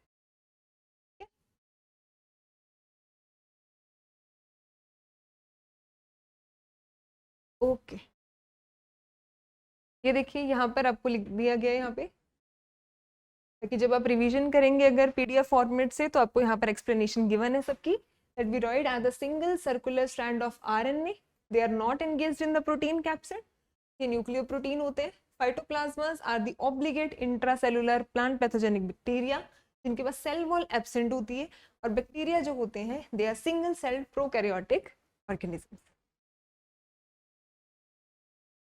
ओके तो ये जो क्वेश्चन है दैट इज इंपॉर्टेंट कि जो आपको ध्यान रखना है, बिकॉज ये जनरली हम बेसिकली जब भी हम कोई बुक या किसी में पढ़ते हैं तो वहां पर ये जो ऑप्शन है या ये जो पॉइंट्स हैं ये अवेलेबल नहीं होते, तो इसको आप नोट डाउन कर लीजिएगा। Cannulae and hami are the cellular structures found in. तो ये जो दो स्ट्रक्चर्स होती हैं ये हमें किस में मिलती हैं, आर्की बैक्टीरिया के अंदर मिलती हैं। चलिए इनकी बात करते हैं। तो cannulae and hami they are the specialized cellular structure found in the archaebacteria. Archaebacteria जो होता है ये हमारे एक्सट्रीम कंडीशंस में जो सर्वाइव करते हैं, ठीक है। अब कैनोली क्या होते हैं, they are basically tube like structure, ठीक है। कैनोली क्या होते हैं, होलो ट्यूब लाइक अपेंडेजेस होते हैं that forms a network or colony and they are involved in the intercellular communication or the nutrient sharing। यानी कि आर्के बैक्टीरिया के अंदर दो सेल्स के बीच में जो कम्युनिकेशन होता है या न्यूट्रिएंट का एक्सचेंज होता है वो एक ट्यूब लाइक स्ट्रक्चर के थ्रू होता है जिसे हम क्या कहते हैं, cannulae. And second structure is the hami, that is a distinctive hook like appendages, they are believed to be involved in the attachment to the surface to the another cell। तो attachment के अंदर किसका role रहता है, Hemy का। और nutrient exchange या communication में किसका रोल रहता है, कैनोली का। तो ये दोनों स्ट्रक्चर हमें किसके अंदर मिलती हैं, आर्की बैक्टीरिया के अंदर मिलती हैं। ओके अब आगे आपके पास थोड़ा सा डिजीज रिलेटेड, बिकॉज आपके प्लांट पैथोलॉजी में अगर आप कोई ऐसा टॉपिक है जो आप बिल्कुल स्किप करके नहीं जा सकते, जिसको आपको बहुत अच्छे से पढ़ना होगा, दैट आर द डिजीजेस। क्योंकि डिजीज से डायरेक्टली क्वेश्चंस बने या ना बने, उससे इनडायरेक्ट क्वेश्चंस बहुत बन जाते हैं। क्योंकि डायरेक्टली वो आपसे एक दो क्वेश्चंस पहले पूछ लिए जाते थे डायरेक्ट फॉर्म के अंदर कि ओके अगर मैंने पूछ लिया कि प्लाज्मोडियोफोरा ब्रेसिकी कॉजेज, देन आपको चार ऑप्शन दे दिए कि कौन से डिजीज कॉज करते हैं। लेकिन अब उन्होंने फॉर्मेट किस तरीके से चेंज किया, उन्होंने दिए आपको चार स्टेटमेंट। इस चार स्टेटमेंट के अंदर उन्होंने ये भी इंक्लूड कर दिया कि इसका कॉजल ऑर्गेनिज्म क्या है, उन्होंने ये भी इंक्लूड कर दिया कि इसकी न्यूट्रिशनल रिक्वायरमेंट किस तरीके से है। तो इन्होंने उस पर्टिकुलर पैथोजन की जनरल प्रॉपर्टीज को इंक्लूड करके उसे इस फॉर्मेट में पूछ लिया। अब इससे हम कितने तीन चार डिजीज हम याद कर सकते हैं। सबसे पहले आपको दी गई है Plasmodiophora brassicae causes the club root of cruciferous, बिल्कुल ठीक है। Spongospora subterranea causes the powdery scab, या हम कह सकते हैं स्कैब ऑफ पोटैटो, ठीक है। Polymyxa ग्रामिनिस is a vector for the soil born wheat mosaic virus. अब ये पॉलीमिक्सा ग्रामिनिस जब हम पढ़ते हैं काइट्रीडियो माइकोटा, है ना, यहाँ पर हमने लिखा है, जब उसमें पढ़ते हो तो वहां पर ये एग्जाम्पल आता है। तो ये देखिए प्लाज्मोडियोफोरा ब्रेसिकी जो है ये क्लब रूट ऑफ क्रूसिफर कॉज करती है, that is the obligate parasite. तो ये इंपॉर्टेंट चीज है इसके अंदर, ठीक है। प्लाज्मोडियोफोरा माइकोटा जो किससे बिलोंग करती है, प्लाज्मोडियोफोरोइड्स। अब ये जो होते हैं they are obligate biotroph, that is the important statement जो आपको ध्यान रखनी है। उसके बाद प्लाज्मोडियोफोरा ब्रेसिकी, स्पॉन्जोस्पोरा सबटेरेनिया और पॉलीमिक्सा ग्रामिनिस, ये तीनों जो हैं ये सेम इसी फाइलम से बिलोंग करते हैं, ठीक है। ये क्या कॉज करता है, क्लब रूट, ये कॉज करता है scab of potato, and Polymyxa graminis act as a vector for the wheat mosaic virus और साथ ही साथ बार्ले येलो मोज़ेक वायरस। तो ये तीनों किससे बिलोंग कर रहे हैं? प्लाज्मोडियोफोरा माइकोटा। दैट मीन्स कि ये जो है कौन होते हैं? ऑब्लिगेट बायोट्रॉफ्स होते हैं।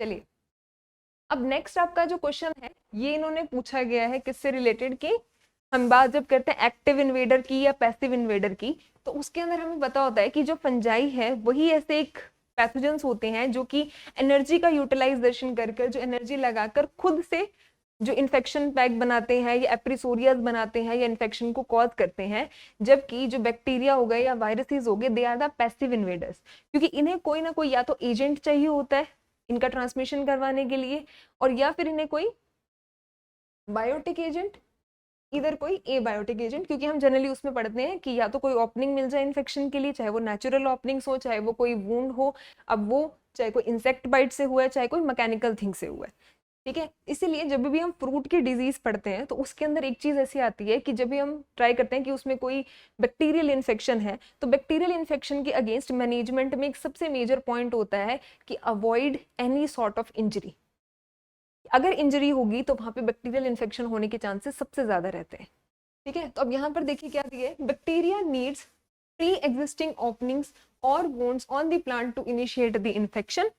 सेकेंड इज कि bacteria do not produce the specialized infective structure. तो दोनों स्टेटमेंट ठीक है, क्योंकि बैक्टीरिया जो होते हैं वो पैसिव इन्वेडर्स होते हैं, तो वो किसी भी तरीके का एप्रिसोरिया, जर्म ट्यूब, इन्फेक्शन पैक नहीं बनाते हैं खुद से, उन्हें कोई ना कोई प्री एग्जिस्टिंग ओपनिंग जो है वो नीडेड होती है, चाहे वो स्टोमेटा है, लेंटिसेल्स है, हाइडाथोर्स है, या फिर कोई इंजरी है जिसके थ्रू वो प्लांट के अंदर एंटर कर सकते हैं, right. So both statement 1 and statement 2 are correct. और इससे रिलेटेड एक इंपॉर्टेंट चीज जो आपको ध्यान रखनी है, कुछ एग्जांपल्स मेंशन किए हैं मैंने कि स्टोमेटा के थ्रू कौन एंटर कर सकता है? Xanthomonas oryzae pathovar oryzicola, bacterial streak disease, ठीक है। ये बैक्टीरियल ब्लाइट नहीं है आपकी, बैक्टीरियल स्ट्रीक है। उसके बाद इंजरीज के थ्रू एग्रोबैक्टीरियम, इर्विनिया, राल्स्टोनिया, ये सब वुंड के थ्रू एंटर करते हैं। हाइडाथोर्स जो होते हैं उनके थ्रू कौन एंटर करता है? Xanthomonas oryzae pathover oryzae, that is the BLB of rice, and Xanthomonas campestris pathover campestris। तो ये दोनों जो हैं आपके ये किसके थ्रू एंटर करते हैं? हाइडाथोर्स के थ्रू। एंड नेक्टर्स जो प्रेजेंट होते हैं, नेक्टर्स के थ्रू कौन एंटर करता है? Erwinia amylovora, that causes the fire blight of apple and pear. Okay, चलिए अब ये देखिए, अब इस तरीके से इन्होंने क्या किया, डायरेक्टली कॉजल ऑर्गेनिज्म किसी एक डिजीज के नहीं पूछे, इन्होंने मैच द फॉलोइंग बना के डायरेक्टली आपको 4 डिजीज के क्वेश्चंस जो है यहाँ पे उसके कॉजल ऑर्गेनिजम्स को पूछ लिया, और चारों बिलोंग करते हैं फाइटोप्थोरा जीनस से। अब इस क्वेश्चन की मैं आपके साथ बात कर रही थी कि इसमें अगर आपको एक सबसे सिंपल वाला ऑप्शन क्लियर है तो उसके अलावा आप बाकी ऑप्शन आपको पता भी नहीं है तो भी आप इसके अंदर आंसर को टिक कर सकते हैं। लेकिन अब क्योंकि हम रिवाइज कर रहे हैं तो इसके अंदर हम चारों को एक साथ याद करके चलेंगे कि फाइटोप्थोरा के 4 मेजर जो स्पीशीज है वो कौन कौन से डिजीज को कॉज करती है। अब इसमें हमें पता कौन सा है? Late blight. तो लेट ब्लाइट क्या है? D/1। तो ये देखो D/1 का एक ही ऑप्शन है, यहाँ पे ये सारे ऑप्शंस जो हो जाएंगे गलत हो जाएंगे। अब इसको देखते हैं। ब्लैक पोर्ट जो डिजीज होती है ये होती है कोकोआ के अंदर, यानी प्लांटेशन क्रॉप के अंदर। इसे करता है कॉज मेगा कैरिया। याद करने का तरीका है कि अब जो प्लांटेशन क्रॉप्स होती हैं वो क्या होते हैं, कोई छोटे मोटे प्लांट्स तो लगते नहीं है, उनके बड़े बड़े ट्रीज होते हैं, ठीक है, मेगा ट्रीज होते हैं। तो इसके अंदर ब्लैक पोर्ट कोकोआ के अंदर कौन करता है? Phytophthora megakarya. Mega trees हैं कोकोआ के, तो वहां पर कौन डिजीज कॉज कर रहा है? Phytophthora mega कैरिया। देन आती है आपके पास बक आई रोट। बक आई रोट जो होती है किसमें होती है? टमाटो के अंदर होती है, तो इसे कॉज करता है फाइटोप्थोरा कैप्सिसी, ठीक है। ब्लैक शैंक, ये कई स्टेट एंट्रेंस एग्जाम में डायरेक्टली पूछा जाता है क्वेश्चन थे कि black shank disease of dash, कि इसमें आपको क्रॉप नहीं मेंशन की, उन्होंने क्रॉप पूछी कि ब्लैक शैंक डिजीज जो है ये किस में होती है और किसकी वजह से होती है। तो ब्लैक शैंक जो डिजीज है ये होती है टबैको के अंदर, जिसका एक बेसिक वैसे तो नाम है यहाँ पे फाइटोप्थोरा निकोशियानी, ठीक है। तो निकोशियानी के साथ इसमें दूसरी स्पीशीज जो इंक्लूड है दैट इज फाइटोप्थोरा पैरासिटिका। तो अब चारों कॉजल ऑर्गेनिजम्स को याद करते हैं। फाइटोप्थोरा इन्फेस्टेंस जो है ये क्या कॉज करता है? Late blight of potato. Phytophthora parasitica या फाइटोप्थोरा निकोशियानी क्या कॉज करता है? Black shank of tobacco. Third है Phytophthora capsici that causes the buckeye rot. Buckeye rot के अंदर आपको क्या दिखेगा, बुल की आई की तरह जो स्पॉट के ना वाटर सॉक्ड सिम्टम्स जो हैं वो आपको टमाटो के फ्रूट पे विजिबल होंगे, ठीक है, इसलिए इसको बक आई रोट, क्योंकि आई की शेप बनती है बुल की। देन ब्लैक शैंक आपके पास हो गया Phytophthora parasitica, and black pod of cocoa is caused by Phytophthora megakarya. Okay, चलिए moving to the next question. अब ये फिर आपके पास असर्शन रीजन का आ गया। अब इसमें असर्शन इन्होंने क्या दिया है, the secondary spread of the pathogen propagules that are identical in the virulence is mostly responsible for the epidemics. Reason है secondary propagules are mostly asexually produced. तो अगर इसको देखें तो ये क्वेश्चन सबसे एक हम कह सकते हैं ना कि एकदम फंडामेंटल प्लांट पैथोलॉजी का क्वेश्चन पूछा है, लेकिन उस सिंपल से क्वेश्चन को इन्होंने किस तरीके से मॉडिफाई किया है। अब अगर आपको ये क्वेश्चन की जगह अगर इस तरीके की स्टेटमेंट में दे दूं यहाँ पे कि जो सेकेंडरी स्प्रेड होता है वो एसेक्सुअल स्पोर्स के थ्रू सेकेंडरी स्प्रेड होता है, ठीक है, और सेकेंडरी स्प्रेड इसलिए होता है क्योंकि वो एसेक्सुअल स्पोर्स जो है वो माइटोसिस के थ्रू बनते हैं, जल्दी मल्टीप्लाई हो जाते हैं। तो ये स्टेटमेंट तो क्या होगी, सिंपल लैंग्वेज में दे दी। अब उसी सेम चीज को इन्होंने यहाँ पर किस तरीके से मॉडिफाई किया कि जो सेकेंडरी स्प्रेड होता है, secondary spread of the pathogen, ऐसे प्रोपेग्यूल्स पैथोजन के जो कि विरुलेंस के अंदर आइडेंटिकल है, they are most responsible for the epidemics. कहने का मतलब ये है कि इन्होंने बोला कि जो सेकेंडरी स्प्रेड होता है, यानी कि हम एग्जाम्पल को साथ साथ लेके चलते हैं कि जो कोनिडियाज होते हैं, अब कोई भी पैथोजन आप लेके चलो, फॉर एग्जाम्पल मैंने लिया है कि फ्यूजेरियम विल्ट कॉज कर रहा है, तो उसका सेकेंडरी स्प्रेड किसके थ्रू होता है, मैक्रो और माइक्रो कोनिडिया के थ्रू। तो इन्होंने बोला कि जो सेकेंडरी स्प्रेड मैक्रो या माइक्रो कोनिडिया के थ्रू हो रहा है और वो सारे जो कोनिडियाज हैं उनका विरुलेंस सेम है, उनके सेम लेवल ऑफ पैथोजेनिसिटी वो एक्सप्रेस कर रहे हैं, वहां पे सेम कैपेसिटी है उनकी।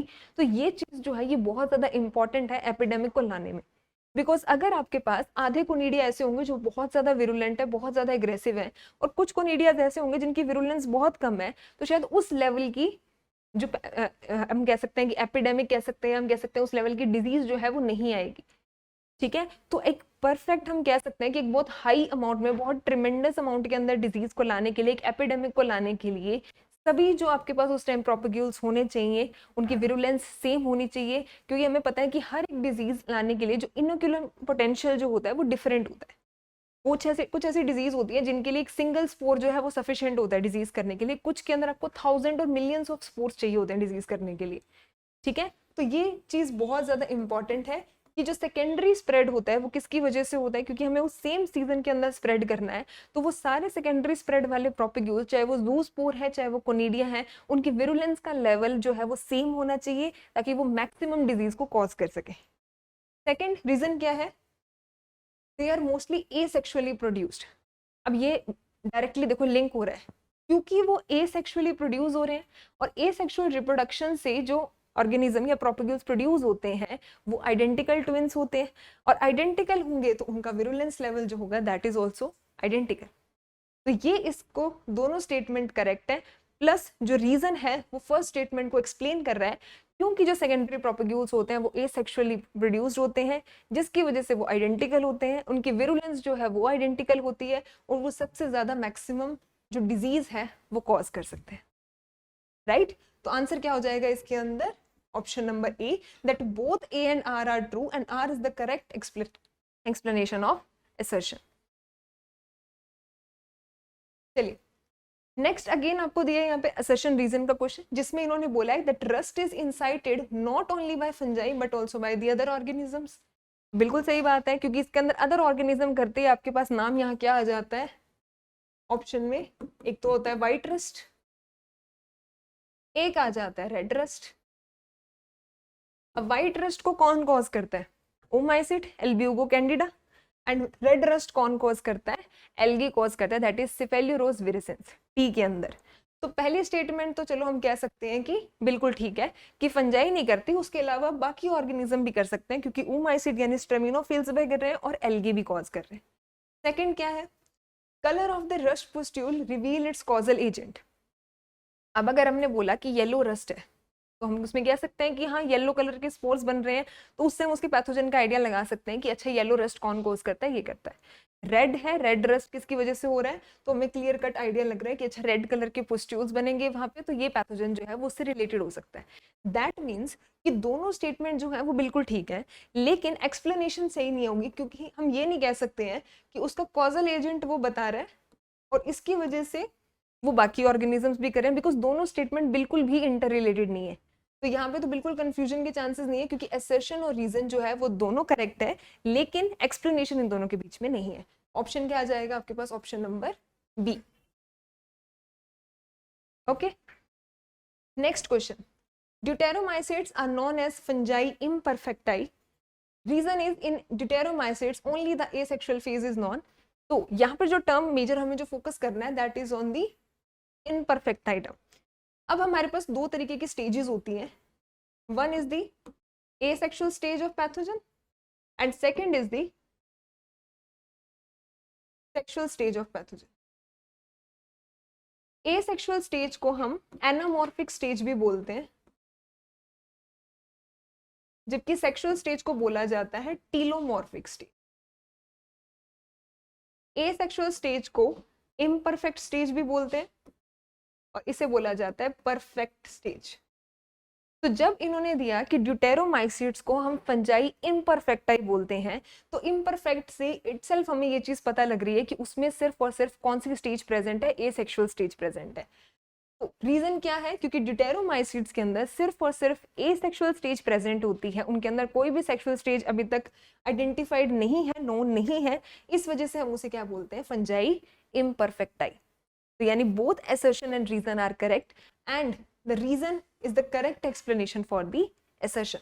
तो राइट आंसर हो जाएगा आपका ऑप्शन नंबर ए।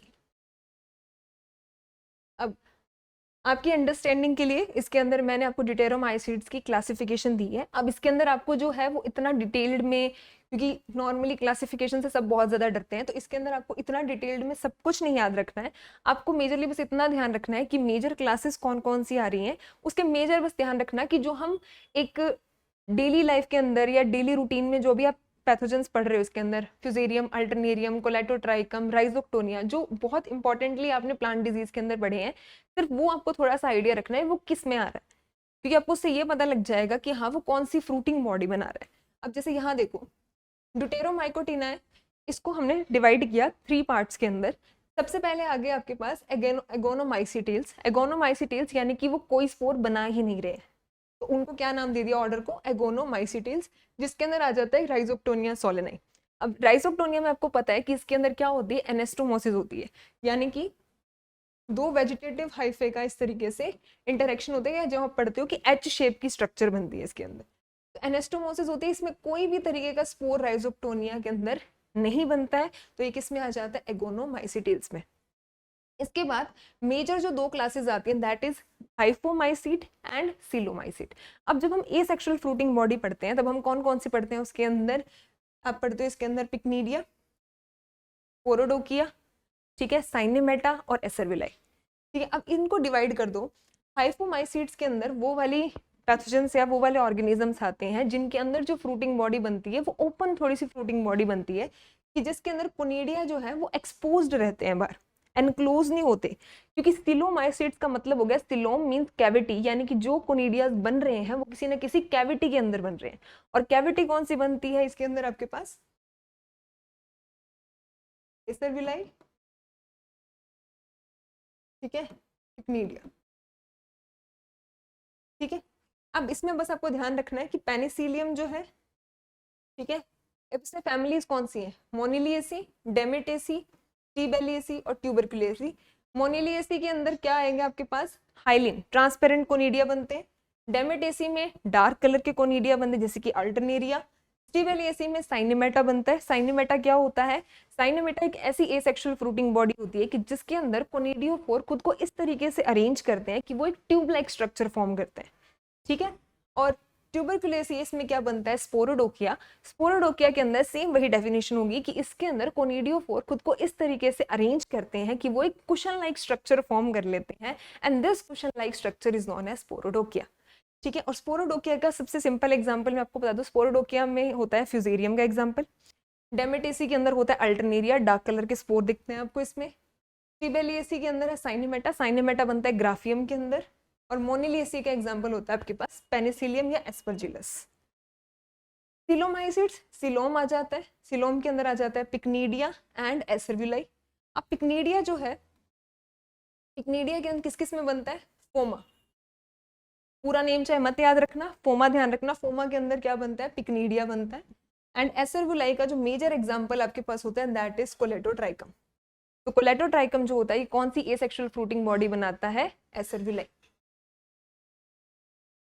इसको आप रेफर कर सकते हैं, एक बार इसको रीड कर लेना तो आपको एक मेजर ब्रॉड आइडिया जो है वो पूरी ड्यूटेरोमाइकोटिना का लग जाएगा। चलिए नेक्स्ट है स्टेटमेंट 1 है, tobacco mosaic virus is a rod shaped virus that contain RNA as a nucleic acid and second is the RNA in the tobacco mosaic virus is double stranded.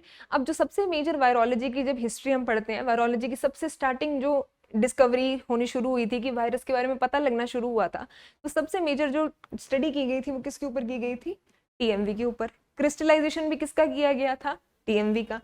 तब इन्होंने ये चीज बोली कि टोबैको मोज़ेक वायरस जो है वो किस टाइप का वायरस है, वो एक रॉड शेप्ड वायरस है। ठीक है। दूसरी चीज का न्यूक्लिक एसिड यानी उसमें जेनेटिक मटेरियल कौन सा होता है, आरएनए प्रेजेंट होता है। थर्ड चीज आरएनए जो है इसके अंदर वो किस तरीके का होता है, वो सिंगल स्ट्रैंडेड होता है, ना कि डबल स्ट्रैंडेड आरएनए। इसको याद रखने के लिए पिक्चर दिमाग में रखना। अब ये देखो यहाँ पर आपको दिख रहा है टीएमवी की स्ट्रक्चर, ठीक है। अंदर इसके अंदर ये आरएनए आपको कैसा दिख रहा है, सिंगल स्ट्रैंडेड आरएनए दिख रहा है हमें यहाँ पे, ठीक है। सिंगल स्ट्रैंडेड आरएनए कॉइल्ड है ये, ठीक है। इसके बाहर यहाँ पे हमें क्या दिख रहा है, इसका प्रोटीन कॉर्ड, और प्रोटीन कॉर्ड को हम क्या कहते हैं, कैप्सिड। इसके इंडिविजुअल यूनिट्स को हम क्या कहते हैं, कैप्सोमियर्स। ओके, सो सिंगल स्ट्रैंडेड आरएनए है, प्रोटीन कोड इसके पास प्रेजेंट है। इसके अलावा इसकी क्या मेजर हम चीजें ध्यान रखते हैं, रॉड शेप्ड होता है, 2130 मॉलिक्यूल्स इसके कोड प्रोटीन के प्रेजेंट है, और 6400 बेस पेयर्स का इसका आरएनए होता है। 6400 base pair, 2130 molecules of coat protein, rod shaped single stranded RNA. ये बेसिक कैरेक्टरिस्टिक हो गया आपके टोबैको मोज़ेक वायरस के।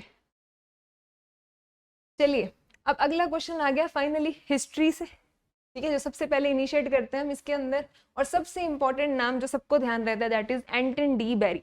3-4 नाम वैसे ही जो जेआरएफ की प्रिपरेशन शुरू करते हो तो इनिशियली में 4 ही नाम जनरली याद रहते हैं, एंटन डी बेरी, ईजे बटलर, मिचेली, और एक आपका रह जाता है ईएम प्राइस, ठीक है। तो एंटन डी बेरी जो है, इनका नाम हम कई जगह पढ़ते हैं इसके अंदर, father of modern plant pathology, father of modern mycology. इसके अलावा फाइटोप्थोरा इन्फेस्टेंस जो है वही लेट ब्लाइट ऑफ पोटैटो को कॉज करता है, तो इसका कॉजल ऑर्गेनिज्म भी इन्होंने बताया। हेट्रोशियस जो नेचर था रस्ट का, जब हम हेट्रोशियस नेचर पढ़ते हैं वो भी किसने बताया, इन्होंने बताया। तो एंटन डी बेरी का कॉन्ट्रीब्यूशन जो है वो प्लांट पैथोलॉजी में बहुत ज्यादा है। तो एंटन डी बेरी जो है they pave the way for the modern day plant pathology, इसलिए हम इनको क्या कहते हैं, father of modern plant pathology, ठीक है। दूसरी चीज, अब यहाँ पर आके हमें दिक्कत हो जाती है क्योंकि हम जनरली क्या पढ़ते हैं कि जिन्होंने हिस्ट्री थोड़ा डिटेल में भी पढ़ी है वो पढ़ते हैं कि एंटन डी बेरी जो थे वो जर्मन बॉटनिस्ट थे।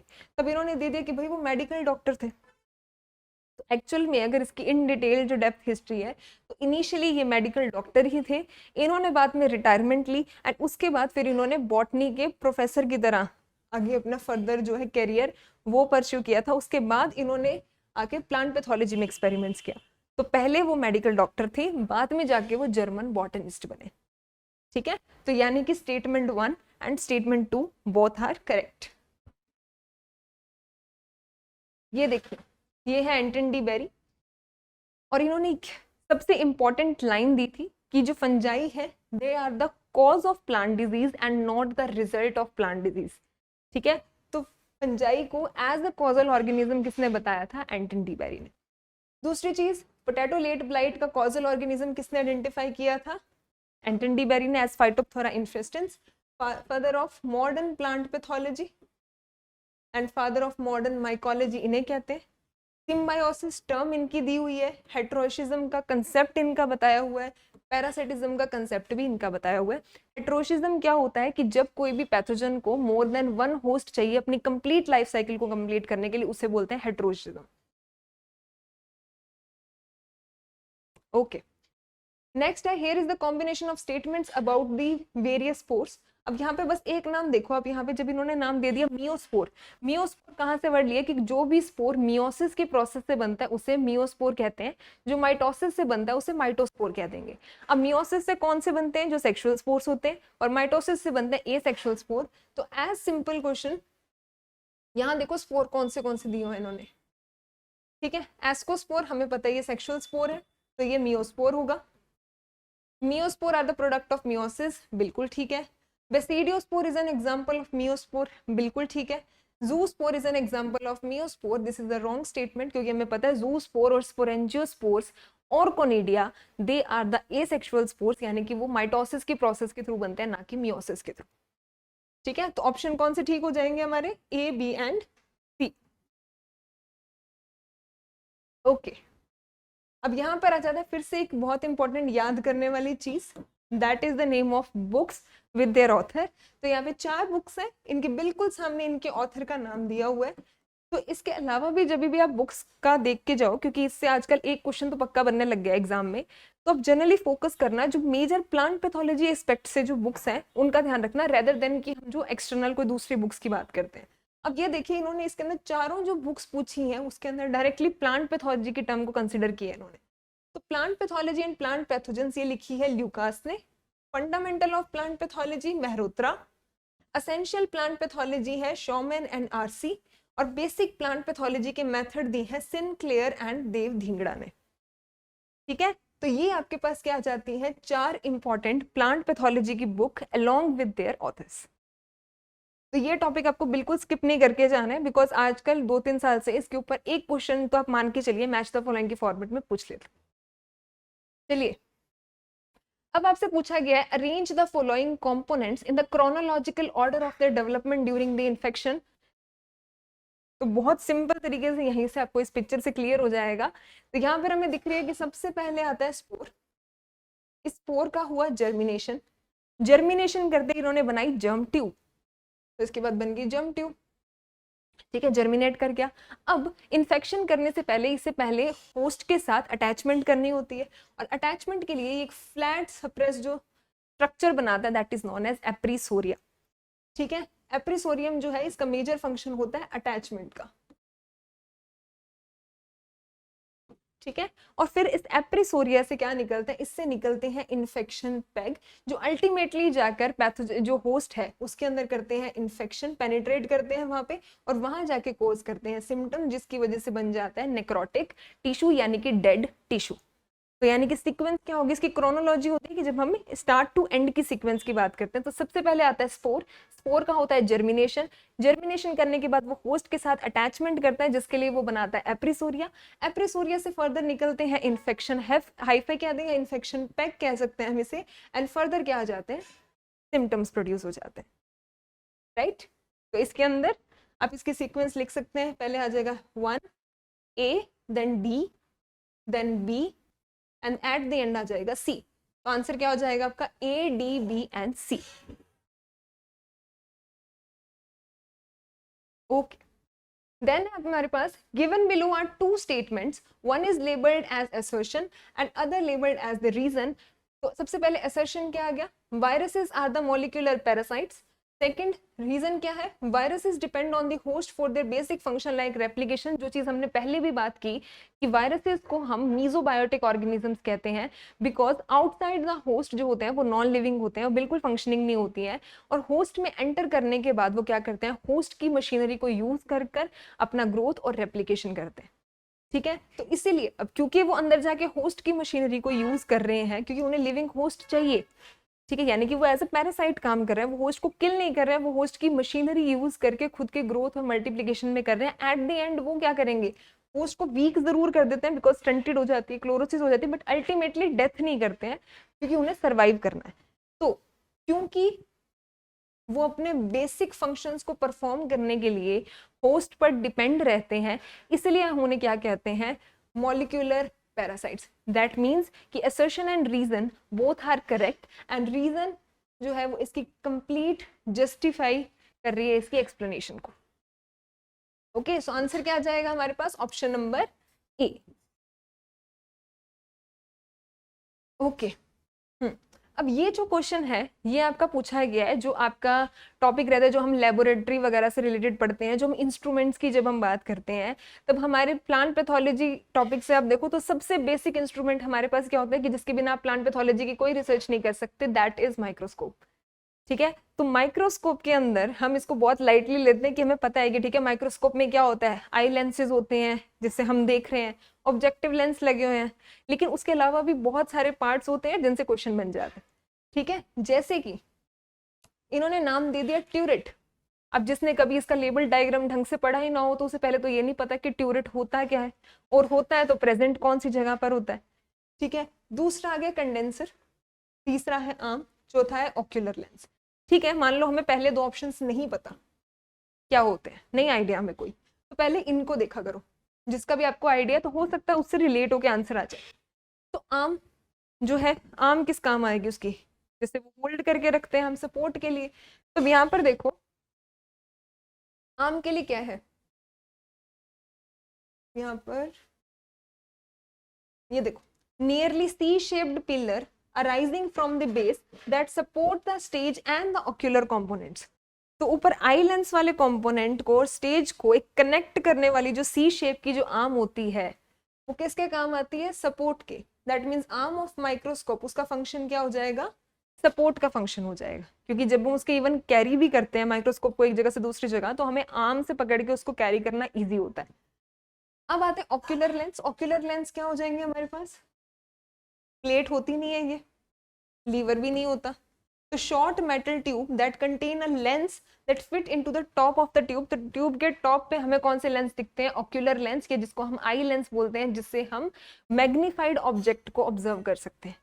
ठीक है, तो इसमें क्या आ जाएगा इसका 3। तो अब देखते हैं सी का 4 एंड डी का 3, C4 एंड D3। अब ये देखो दिए हो गए, बट आपको ये भी पता होना बहुत जरूरी है। अब समझते हैं इसके डिफरेंट पार्ट्स को फटाफट से। ये है आपके कंपाउंड माइक्रोस्कोप के सारे लेबल्ड पार्ट, तो फटाफट इसके बेसिक बेसिक फंक्शन को देखते हैं। सबसे पहले आता है आई पीस लेंस, जिसे हम कहते हैं ऑक्यूलर लेंस, जिससे कि हम क्या करते हैं, जो भी मैग्नीफाइड जो ऑब्जेक्ट है उसे हम देख सकते हैं। अब ये जो आई लेंस होते हैं जनरली आपके 15x 40x तक ये रहते हैं। उसके बाद ये आ जाता है आपकी आई ट्यूब, जो कि इसको एक सपोर्ट प्रोवाइड करवाती है, जिसके ऊपर ये आई लेंस लगे होते हैं। उसके बाद आ जाते हैं नीचे आपके पास ये जो इन्होंने क्वेश्चन में पूछा था, जिसे हम नोज पीस कहते हैं या ट्यूरेट कहते हैं। तो अगर जब भी आपने माइक्रोस्कोप जिन्होंने भी यूज किया हो उन्हें पता होगा कि अंदर जो इसके ऑब्जेक्टिव लेंस लगे होते हैं वो डिफरेंट लगे होते हैं। 4x का होता है, 10x का होता है, 40x का होता है और 100x का होता है। तो उसे इस तरीके से मूव करना पड़ता है जिस भी लेंस के थ्रू हमें उस ऑब्जेक्ट को देखना है। तो ये जो मूव करने वाला जो ये रोटेटिंग ट्यूब सी होती है, सर्कल सा प्लेट होती है, ये इस प्लेट को क्या बोला जाता है, ट्यूरेट या फिर नोज पीस। ठीक है, उसके बाद ये आ जाता है स्टेज। ठीक है, जहां पर हम हमारी स्लाइड्स को या जो भी स्पेसिमेन है उसे हम रखते हैं। उसके बाद ये है आर्म, सी शेप की ट्यूब, जिसको जो एक सपोर्ट प्रोवाइड करवाती है। ये इसके ऑब्जेक्टिव लेंसेज हो गए, जो कि स्पेसिमेन पर फोकस करते हैं लेंसेज। अब यहाँ पर ये दो इंपॉर्टेंट एक चीजें आ जाती हैं हमारे पास। ये होता है कंडेंसर। कंडेंस करने का मतलब क्या होता है, इकट्ठा करने का। दैट मीन्स कि यहाँ पर क्या इकट्ठा करना है कि हमें इस तरीके से लाइट को फोकस करना होता है वहां पे स्पेसिमन के ऊपर, ताकि वो पूरा लाइट का जो फोकस पड़े वो स्पेसिमन के ऊपर पड़े। तो स्पेसिमन के ऊपर लाइट को फोकस करने के लिए जो पार्ट होता है दैट इज कंडेंसर। अब यहाँ पर यहीं पर एक और पार्ट प्रेजेंट होता है जिसे कहा जाता है डायफ्राम। ठीक है, डायफ्राम या उसे हम कहते हैं आइरिस। डायफ्राम या आइरिस का काम क्या होता है कि अब लाइट को आप वहां पर कंडेंस यानी कि फोकस कर रहे हो, लेकिन आपको कितनी इंटेंसिटी की लाइट चाहिए। क्योंकि कभी कभी हमें क्या होता है कि आप कई जगह देखोगे कि फोटोज कई बार बहुत ब्राइट होती है, ब्राइट बैकग्राउंड में, कई बार बैकग्राउंड को बहुत डार्क कर दिया जाता है, यानी कि लाइट को कम कर दिया जाता है। जैसे हम नॉर्मली भी कैमरा में फोटो करते हैं तो हम ब्राइटनेस रिड्यूस कर देते हैं फोकस करने के लिए। सेम चीज हमें कितनी इंटेंसिटी की लाइट यहाँ पर चाहिए उसको कंट्रोल करने के लिए कौन होता है, डायफ्राम होता है। ठीक है, देन आपके पास यहाँ आ जाता है इल्यूमिनेटर, जहां से लाइट का सोर्स आता है। फिर यहाँ पर होता है कोर्स फोकस, एक होता है फाइन फोकस। तो जब भी हम स्पेसिमेन को पहले वहां रखते हैं तो स्पेसिमेन के ऊपर फोकस करने के लिए कि वो क्लैरिटी आ जाए कि अच्छा ये क्लियर स्पेसिमेन हमें दिख रहा है, उसके लिए हम यूज करते हैं कोर्स फोकस। जब एक बार आपको एकदम क्लियर वो दिखने लग जाता है स्पेसिमन, उसके बाद हम चेंज करते हैं फाइन फोकस। जब हमें उसको जितनी मैग्निफिकेशन पर, जितना जूम करके देखना होता है, उसके बाद आ जाता है हमारा फाइन फोकस, और ये एट द एंड हो जाता है बेस। तो ये कुछ इंपॉर्टेंट पार्ट है इसके, जिसके फंक्शंस आपको पता होने बहुत जरूरी है। तो अब यहाँ पर अगर हमें ये पता है तो हम इसे कह सकते हैं कि ट्यूरेट जो होता है ये एक रिवॉल्विंग प्लेट होती है which bear the objective lens attached to the lower end of the tube and can be turned to change the objective lens। तो 40x से 100x घुमाने के लिए हमें कौन चाहिए? ट्यूरेट चाहिए, जिसे हम नोज पीस कहते हैं। Okay, and then condenser. Condenser क्या हो गया आपके पास? Lever beneath the opening of the stage. चाहे ये सब आपको नहीं समझ आ रहा तो इसको चाहे मत पढ़ो, मेन चीज देखो, to regulate the amount of light coming through the slide, कि उसको रेगुलेट करने के लिए कि वो लाइट वहां पे आके फोकस हो, उसके लिए कंडेंसर चाहिए होता है। चलिए नेक्स्ट है statement 1, viruses can insert their genes into the host genome. हमें पता है क्योंकि वो ऑब्लिगेट पैरासाइट्स हैं, तो वो अपने जीन्स को इंसर्ट करते हैं होस्ट जीनोम के अंदर। Viral gene insertion in nature में lead to the major phenotypic alteration in the host. तो ये भी स्टेटमेंट बिल्कुल करेक्ट है। क्यों? बिकॉज अब जो प्रोटीन कोड है वो तो पैथोजन के अंदर जो है उसके अंदर एंटर नहीं करता, अंदर सिर्फ जेनेटिक मटेरियल जाता है। अब वो जीन जो है वो किसी ना किसी प्रोटीन को एनकोड करेगा, और जब वो प्रोटीन को एनकोड करेगा वो अंदर जाके, क्योंकि हमें पता है कि वो होस्ट की मशीनरी को यूटिलाइज करता है, अगर उसने जाके टारगेट किया, फॉर एग्जांपल मान लो क्लोरोफिल रेगुलेशन के ऊपर, इस पाथवे के अंदर उसने जाके इंटरफेयर कर दिया, तो उसका डायरेक्टली इफेक्ट कहाँ पड़ेगा कि क्लोरोसिस होने लग जाएगी, नेक्रोसिस के सिम्टम दिखेंगे आपको, या मोज़ेक पैटर्न दिखेगा। इसी तरीके से अगर उन्होंने किसी रेस्पिरेशन के पाथवे में इंटरप्रिटेट किया, वहां पे जाके इंटरफेयर किया, तो वो विजिबल चेंजेस जो है वो हमें बाहर दिखेंगे इसके अंदर। दैट मीन्स कि वायरल के जीन इंसर्शन होने की वजह से, क्योंकि आगे वो फर्दर प्रोटीन को कॉड करेगा, वो एंजाइम है वो कोई ना कोई मेटाबॉलिक पाथवे में इंटरफेयर करेंगे होस्ट के, जिसकी वजह से एक विजिबल मॉर्फोलॉजिकल ऑल्ट्रेशन हमें होस्ट के अंदर दिखती है, चाहे वो मोज़ेक है, चाहे वो कर्लिंग है, चाहे हम कह सकते हैं मोटलिंग है। ठीक है, तो वो सारे सिम्टम्स जो वायरल के हैं, चाहे स्टंटेड ग्रोथ है कि अगर उन्होंने हार्मोन के जो पाथवे है उसके अंदर इंटरफेयर किया, तो उन्होंने जिब्रेलिन के जो प्रोडक्शन है उसके अंदर इंटरफेयर किया, जिसकी वजह से वायरस में हमें एक मोस्ट कॉमन सिम्टम दिखते हैं, that is the stunted growth. तो वो इसी वजह से आती है। दैट मीन्स कि वायरल के जीन जो है वो इंसर्ट होकर कुछ ऐसे एंजाइम को एनकोड करते हैं, जिसकी वजह से होस्ट के अंदर के मेटाबॉलिज्म पाथवे को वो इंटरफेयर करते हैं, एंड अल्टीमेटली हमें फिनोटिपिक अल्टरेशन दिखती है। Okay, so both A and B statements are correct. Next है which of the following food items, अब आपका माइक्रोबायोलॉजी के कुछ क्वेश्चंस आ जाते हैं।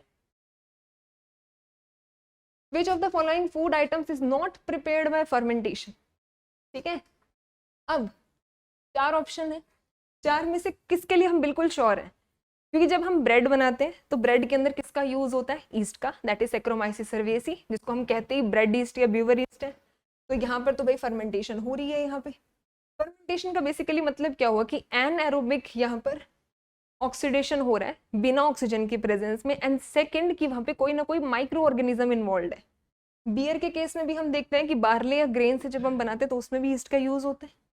चीज जो है, क्योंकि हम पढ़ते हैं कौन सी, कैमेम्बर्टाई चीज या रॉक्वीफोर्टाई चीज, तो उसका कॉजल ऑर्गेनिज्म कौन है? पेनिसिलियम रॉक्वीफोर्टाई या पेनिसिलियम कैमेम्बर्टाई। तो पेनिसिलियम आ गया, यानी कि माइक्रो ऑर्गेनिज्म का रोल आ गया। लेकिन केक ऐसा एक फूड आइटम है जो कि फर्मेंटेशन की वजह से नहीं आता है, तो उसके अंदर CO2 की प्रेजेंस की वजह से, क्योंकि हम जैसे घर में भी हम बेसिकली सिंपल केक जब बनाते हैं तब उसमें क्या ऐड करते हैं? Baking powder, baking soda add करते हैं या इनो ऐड कर देते हैं। तो उसके अंदर जब उसे हीट किया जाता है तब उस टाइम पर CO2 का प्रोडक्शन होता है, और CO2 की वजह से जो उसकी वॉल्यूम है वो एक्सपैंड होती है, उसमें वो फ्लफीनेस आती है, यानी कि कोई माइक्रो ऑर्गेनिज्म का रोल उसके अंदर नहीं है।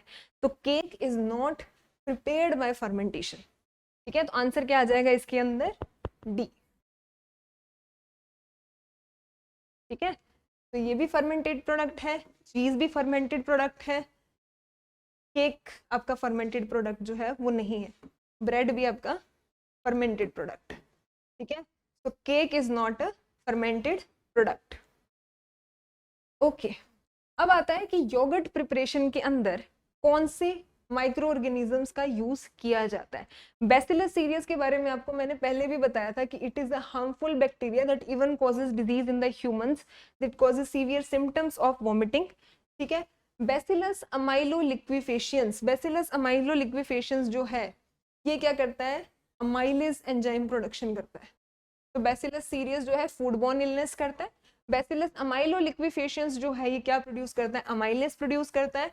बचे ये दोनों। अब जब भी हम योगर्ट या दही की हम बात करते हैं तो हम उसमें एक मेजर बैक्टीरिया हमें पता है कि लैक्टोबैसिलस आता है, दैट मीन्स कि फोर्थ ऑप्शन तो हमें पता है कि बिल्कुल ठीक है। दूसरा जो इसके अंदर रोल प्ले करता है दैट इज स्ट्रेप्टोकोकस थर्मोफिलस। तो ये एक हीट लविंग बैक्टीरिया है जो क्या करता है, लैक्टिक एसिड बैक्टीरिया का यूज करके लैक्टोज को कन्वर्ट कर देता है इस लैक्टिक एसिड। यानी कि जो योगर्ट के अंदर जो एसिडिटी आती है वो किसकी वजह से आती है, स्ट्रेप्टोकोकस थर्मोफिलस की वजह से। तो योगर्ट प्रिपरेशन के अंदर दो बैक्टीरिया का रोल होता है, one is Streptococcus thermophilus and second is Lactobacillus bulgaricus, जो इसको एक थिक टेक्सचर देता है योगर्ट को, प्लस उसका एक टैंगी फ्लेवर इसकी वजह से आता है, और जो एसिडिटी आती है वो स्ट्रेप्टोकोकस की वजह से आती है। तो आंसर क्या हो जाएगा हमारे पास, सी एंड डी। ओके, तो नेक्स्ट है हमारे पास assertion is biotrough can be easily cultured in the artificial media। Statement ही गलत है क्योंकि हमें पता है कि जो बायोट्रॉफ या ऑब्लिगेट पैरासाइट है they need a living host to complete their growth and multiplication. बिना लिविंग होस्ट के हम आर्टिफिशियली उसे कल्चर कर ही नहीं सकते। हमने कभी पाउडरी मिल्ड्यू का कल्चर नहीं देखा है, हमने कभी रस्ट का कल्चर नहीं देखा है, तो जो बायोट्रॉफ्स होते हैं उनको इजीली कल्चर नहीं किया जा सकता है। ठीक है, biotroph lose their independent growth due to the coevolution with the host. तो इसका कोई ना कोई रीजन होगा कि हम उसे आर्टिफिशियली कल्चर क्यों नहीं कर सकते हैं।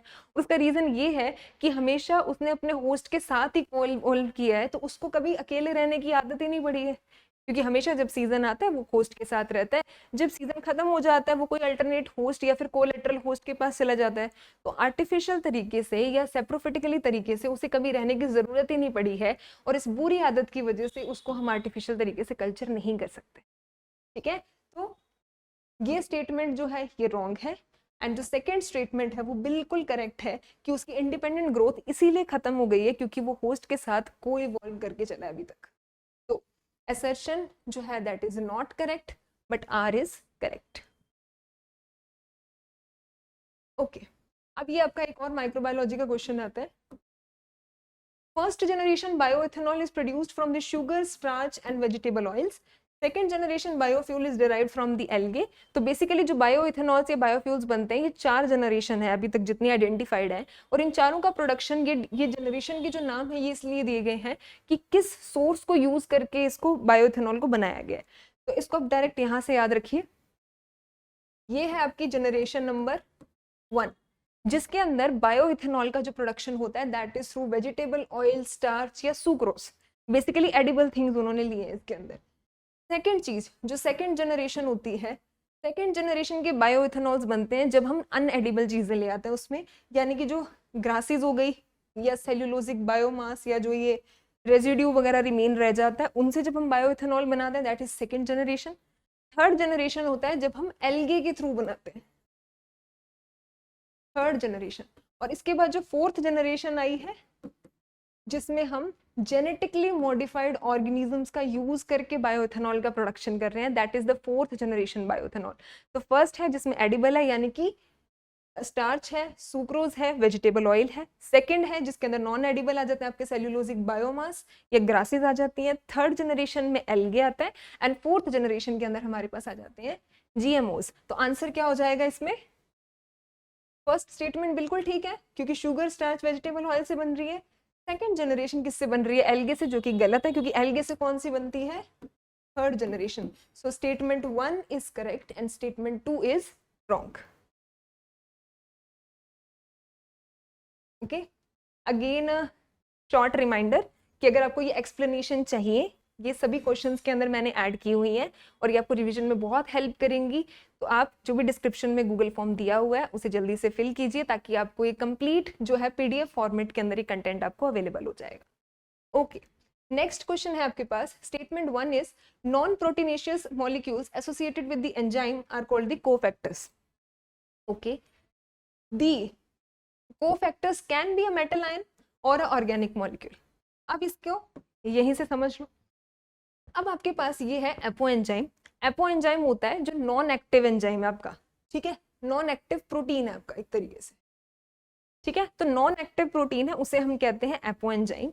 जब इसके अंदर एक कैटलिस्ट आके जुड़ेगा जो इसको कंप्लीट करेगा, उस कैटलिस्ट को हम कह देते हैं कोफैक्टर, ठीक है। ये एक नॉन प्रोटीनेशियस सब्सटेंसेस होते हैं जिनका काम होता है इस नॉन एक्टिव प्रोटीन को एक्टिव एंजाइम के अंदर कन्वर्ट करने का काम होता है कोफैक्टर का, ठीक है। तो apo enzyme is the inactive enzyme, इसके अंदर एडिशन किया कोफैक्टर का जो कि नॉन प्रोटीनेशियस है, इससे क्या बन गया, होलो एंजाइम बन गया, यानी कि कंप्लीट एक्टिव एंजाइम बन गया। अब डिफरेंस क्या है कोफैक्टर और कोएंजाइम के अंदर?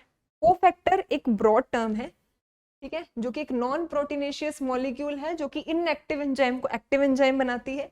ये दो तरीके की होते हैं, एक होते हैं inorganic and second is organic. Inorganic में आ जाते हैं, जैसे आप कई रिएक्शंस देखोगे कि वाटर स्प्लिटिंग जो होती है, हम बायोलॉजी में पढ़ते थे जब ईटीएस साइकिल वगैरह करते हैं, तो उसके अंदर मैग्नीशियम या मैग्नीज आयन का रोल पढ़ते हैं। तो हम कई जगह देखते हैं एज अ कैटलिस्ट Mg+2 काम कर रहा है, Mn+2 काम कर रहा है, या K+ हो रहा है। तो ये जो मेटल आयंस हैं दे आर इनऑर्गेनिक कोफैक्टर्स।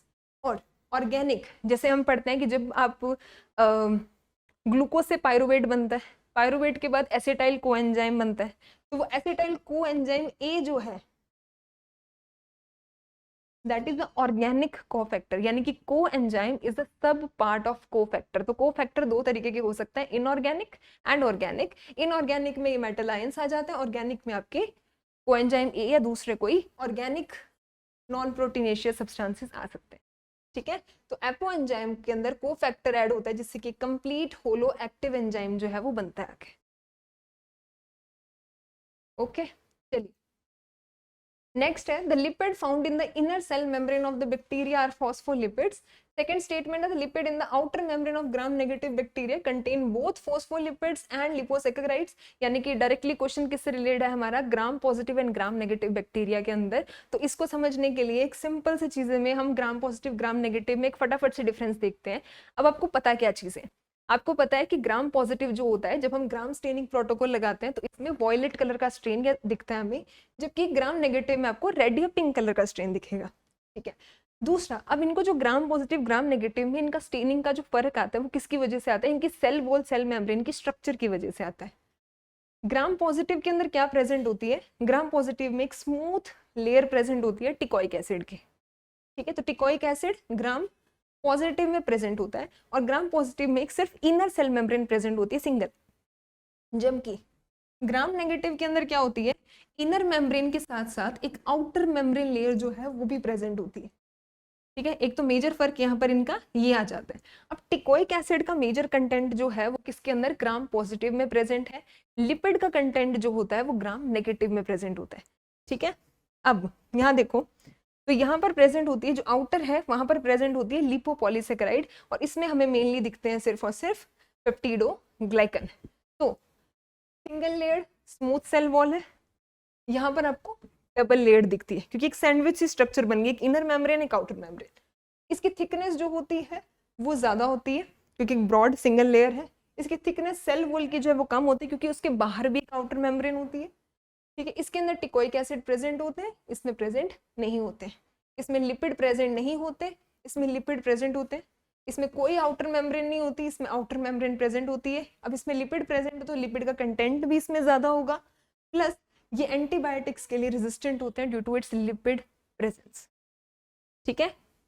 अब यहाँ पर क्या पूछा इन्होंने कि इनर सेल मेम्ब्रेन में जो बैक्टीरिया में इनर सेल मेम्ब्रेन प्रेजेंट होती है वो किसकी बनी होती है, फॉस्फोलिपिड्स की बनी होती है।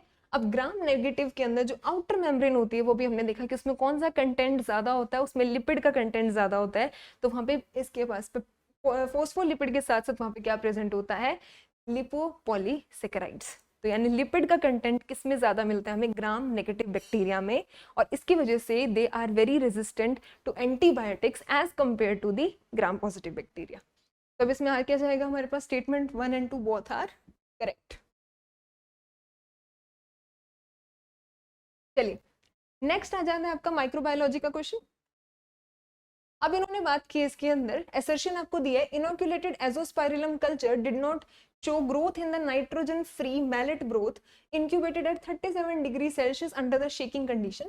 Reason है azospirillum requires microaerophilic conditions for the nitrogen fixation. Aerobic condition inhibit the nitrogen fixation. ठीक है, अब बात करते हैं एजोस्पाइरिलम की। एजोस्पाइरिलम हमें ये पता है कि एजोस्पाइरिलम जो होता है वो एक नाइट्रोजन फिक्सिंग बैक्टीरिया है। फाइन, इसकी मेजर चीज क्या है, इसका मेजर करेक्टर क्या याद रखना है कि इसको जो है एरोबिक कंडीशन चाहिए, एनारोबिक में नहीं कर सकता। ये एरोबिक है लेकिन माइक्रो एरोफिलिक है।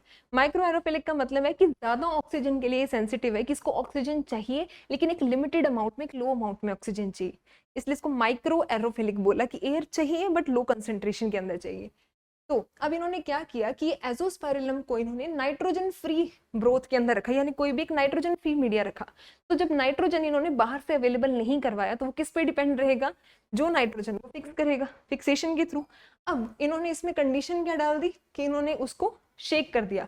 तो जब भी हम कोई भी चीज बनाते हैं, प्रिपेयर करते हैं, तो हम उसमें करते हैं इसको लगातार स्टिर करो। क्यों करो, क्योंकि ताकि उसमें एयर का जो एक्सचेंज है वो अच्छे से होता रहे।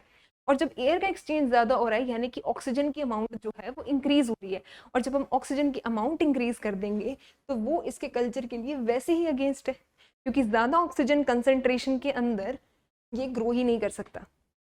ठीक है, तो ये स्टेटमेंट बिल्कुल ठीक है कि जब हमने एजोस्पाइरिलम के कल्चर को एक नाइट्रोजन फ्री मैलेट ग्रोथ के अंदर डाला और उसको हमने शेक किया लगातार, जिसकी वजह से इसकी ग्रोथ जो है वो शो ही नहीं की उसने ग्रोथ। क्यों नहीं की, बिकॉज शेकिंग की वजह से ऑक्सीजन की कंसेंट्रेशन बढ़ गई, और ऑक्सीजन की कंसेंट्रेशन बढ़ने की वजह से इसकी सेंसिटिविटी इंक्रीज होगी और ये वहां ग्रो नहीं कर पाया। इसके पीछे का रीजन यही है कि एजोस्पाइरिलम को माइक्रो एरोफिलिक यानी कि लो कंसेंट्रेशन ऑफ ऑक्सीजन चाहिए अपनी ग्रोथ के लिए, नाइट्रोजन फिक्सेशन के लिए। तो both A and R true, और रीजन, इसका रीजन क्या है, यही रीजन है कि वो माइक्रो एरोफिलिक है, इसकी वजह से उसने ग्रोथ यहाँ पर शो नहीं की। तो ऑप्शन आपका सही कौन सा हो जाएगा, both A and R correct and R is the exact explanation of A. ये है एजोस्पाइरिलम। चलिए नेक्स्ट है statement 1 is Sesbania is used as a green manure crop, and second, in Sesbania nodules are formed only on the roots. In light of the above statements, choose the most appropriate answer for। अब आपको ये बताने कौन सी statement ठीक है या नहीं है। तो नॉर्मल केस में पढ़ते हैं कि जो नोड्यूल्स बनती हैं या जो नाइट्रोजन फिक्सेशन होता है वो रूट नोड्यूल्स के अंदर होता है, राइट। लेकिन सिस्बेनिया जो होता है ये इसका एक एक्सेप्शन होता है। अब सिस्बेनिया जो है, या जिसमें आपका मेजर क्या आ जाता है, आपका ढांचा आ जाता है, सिस्बेनिया एक्यूलेटा। तो ये क्या है, ग्रीन मैन्योर क्रॉप है, इनको बहुत ज्यादा मेजरली यूज किया जाता है। क्यों किया जाता है, क्योंकि ये ऑर्गेनिक मैटर के कंटेंट को या सॉइल की फर्टिलिटी को बहुत ज्यादा इंक्रीज कर देते हैं जब इनको हम as a green manure crop use करते हैं। तो इसीलिए इनको major used green manure crop माना जाता है। तो फर्स्ट स्टेटमेंट बिल्कुल ठीक है। अब सेकेंड स्टेटमेंट जो है वो गलत है। क्यों, क्योंकि सिस्बेनिया का एक स्पेशल कैरेक्टरिस्टिक है कि रूट के साथ साथ इसके अंदर स्टेम पर नोड्यूल्स बनते हैं। तो दे formed nodules both in roots and stems।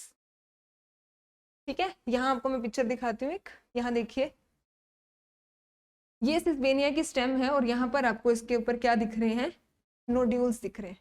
ठीक है, तो मेजरली इसमें सिस्पेनिया रोस्ट्राटा के अंदर स्टेम नोड्यूल्स बनते हैं। और इसका मेजरली फायदा कहाँ होता है कि जब वाटर लॉगिंग की कंडीशन होती है, तो वाटर लॉगिंग की कंडीशन जब होती है तब रूट नोड्यूल्स के अंदर वहां पे एनारोबिक सी कंडीशन प्रोवाइड होती है। तो जब वो इतने एफिशिएंट नहीं होते तब थ्रू द स्टेम नोड्यूल्स ये नाइट्रोजन फिक्सेशन जो है वो बहुत अच्छे से कर पाते हैं।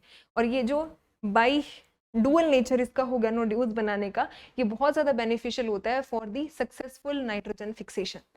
ठीक है, तो सिस्बेनिया एक्यूलेटा एंड मेजरली सिस्बेनिया रोस्ट्राटा जो है, इनके पास रूट के साथ साथ स्टेम नोड्यूलेशन प्रेजेंट होती है for the efficient nitrogen fixation. ठीक है, तो इसमें फर्स्ट स्टेटमेंट जो है दैट इज एब्सोल्युटली करेक्ट और सेकंड स्टेटमेंट है दैट इज रॉन्ग।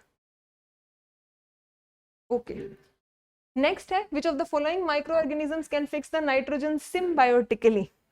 ठीक है, अब वर्ड क्या आ गया, सिम्बायोटिकली, क्योंकि नाइट्रोजन फिक्सेशन हम 2-3 तरीके से पढ़ते हैं कि एरोबिकली करें, एनारोबिकली करें, फिर फ्री लिविंग है या एसोसिएशन के साथ है। तो सबसे पहले हम देखते हैं एनाबीना। तो जब भी एनाबीना का नाम आता है उसके साथ नाम क्या आ जाता है, एजोली या एजोला। तो एनाबीना एजोला यानी एनाबीना जो है ये किसके साथ नाइट्रोजन फिक्सेशन करता है? वाटर फर्न यानी कि एजोला के साथ। तो ये ऑप्शन तो बिल्कुल ठीक है। अब एजोटोबैक्टर जो है ये नाइट्रोजन फिक्सेशन करता है, लेकिन ये free living nitrogen fixation bacteria है, यानी कि ये सिम्बायोटिकली नाइट्रोजन फिक्सेशन नहीं करता है, ये फ्री लिविंग फॉर्म के अंदर करता है। थर्ड है फ्रैंकिया, फ्रैंकिया भी करता है एल्नस ट्रीज के साथ, तो ये भी ठीक है। यूलोथ्रिक्स जो है ये नाइट्रोजन फिक्सेशन जो है ये करता ही नहीं है, ये सिर्फ और सिर्फ एक फिलामेंटस ग्रीन एल्गी है, ये सिर्फ फोटोसिंथेसिस करता है, इसका नाइट्रोजन फिक्सेशन में कोई रोल नहीं है। एंड एट द एंड आ जाता है ब्रेडीराइजोबियम। तो ब्रेडीराइजोबियम जो होता है ये भी करता है with the root of leguminous plants like the groundnut. ठीक है, तो आंसर क्या हो जाएगा इसके अंदर हमारे पास? A, C and E. Option B is correct.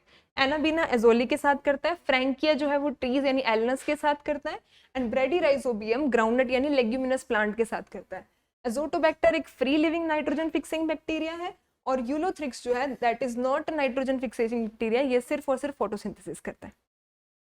Okay अब यहाँ देखिए, यहाँ पे एनाबीना एजोली जब हम ये पढ़ते हैं एजोटोबैक्टर, इनके अंदर एक हेट्रोसिस्ट का फॉर्मेशन होता है। ये हेट्रोसिस्ट का काम क्या होता है? तो ये एक बल्बस स्ट्रक्चर जो इन्होंने बनाई हुई है, इसका बेसिकली काम क्या होता है कि इसके अंदर प्रेजेंट होता है nitrogenase enzyme, and this nitrogenase enzyme is essential for converting external nitrogen into the nitrate compounds for the fixation। ठीक है, तो ये हेट्रोसिस्ट का रोल अब ध्यान रखना कि नाइट्रोजिनेज एंजाइम जो है वो इसके अंदर प्रेजेंट होता है, that plays a major role in the nitrogen fixation. Okay, next है Saccharomyces cerevisiae and yeast is the most widely used microorganism for industrial ethanol fermentation।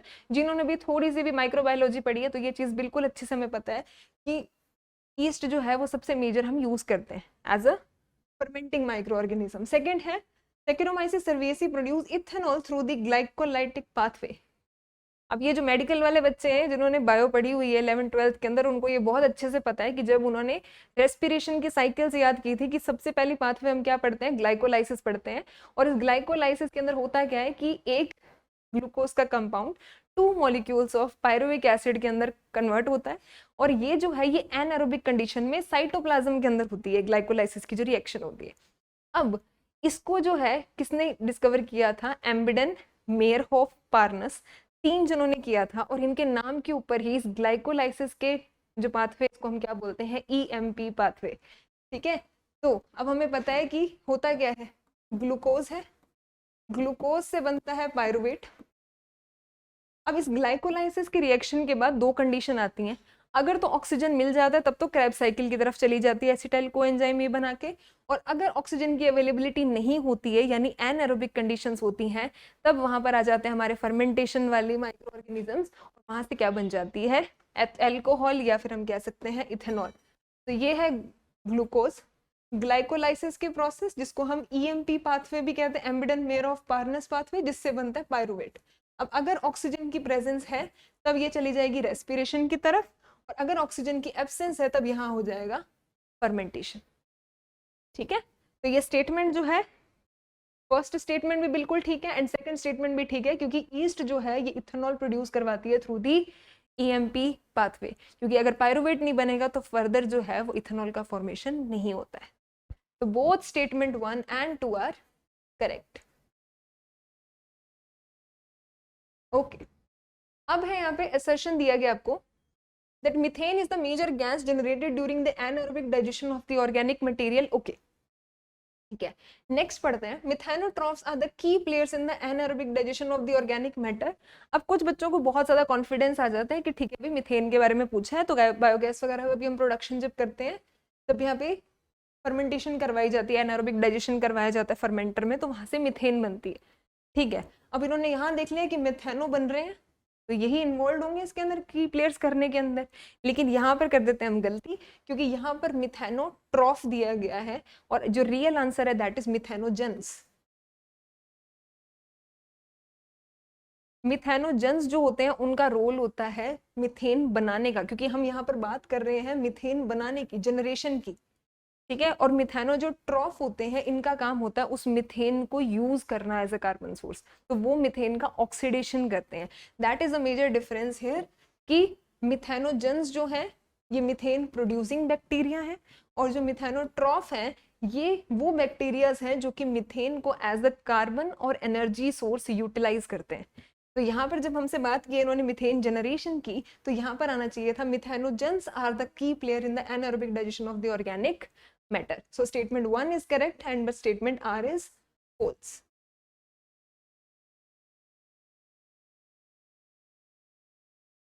Okay. Next है Anton de Bary experiment paved the way for the modern day plant pathology. I think ये हमने discuss कर लिया है, repeat हो गया question. Okay, so ending this session with the last general agriculture question, that is National Insect Museum is situated in which city? And the answer is Bangalore. And that's all are the questions of plant pathology and microbiology. So I hope this session will help you a lot in your revision. And अगर आपको कोई भी तरीके के doubt हो इस sessions के अंदर तो आप कमेंट बॉक्स में लिख सकते हैं। And please tell us do you like the session or not, and for more such videos stay tuned with us. Thank you so much.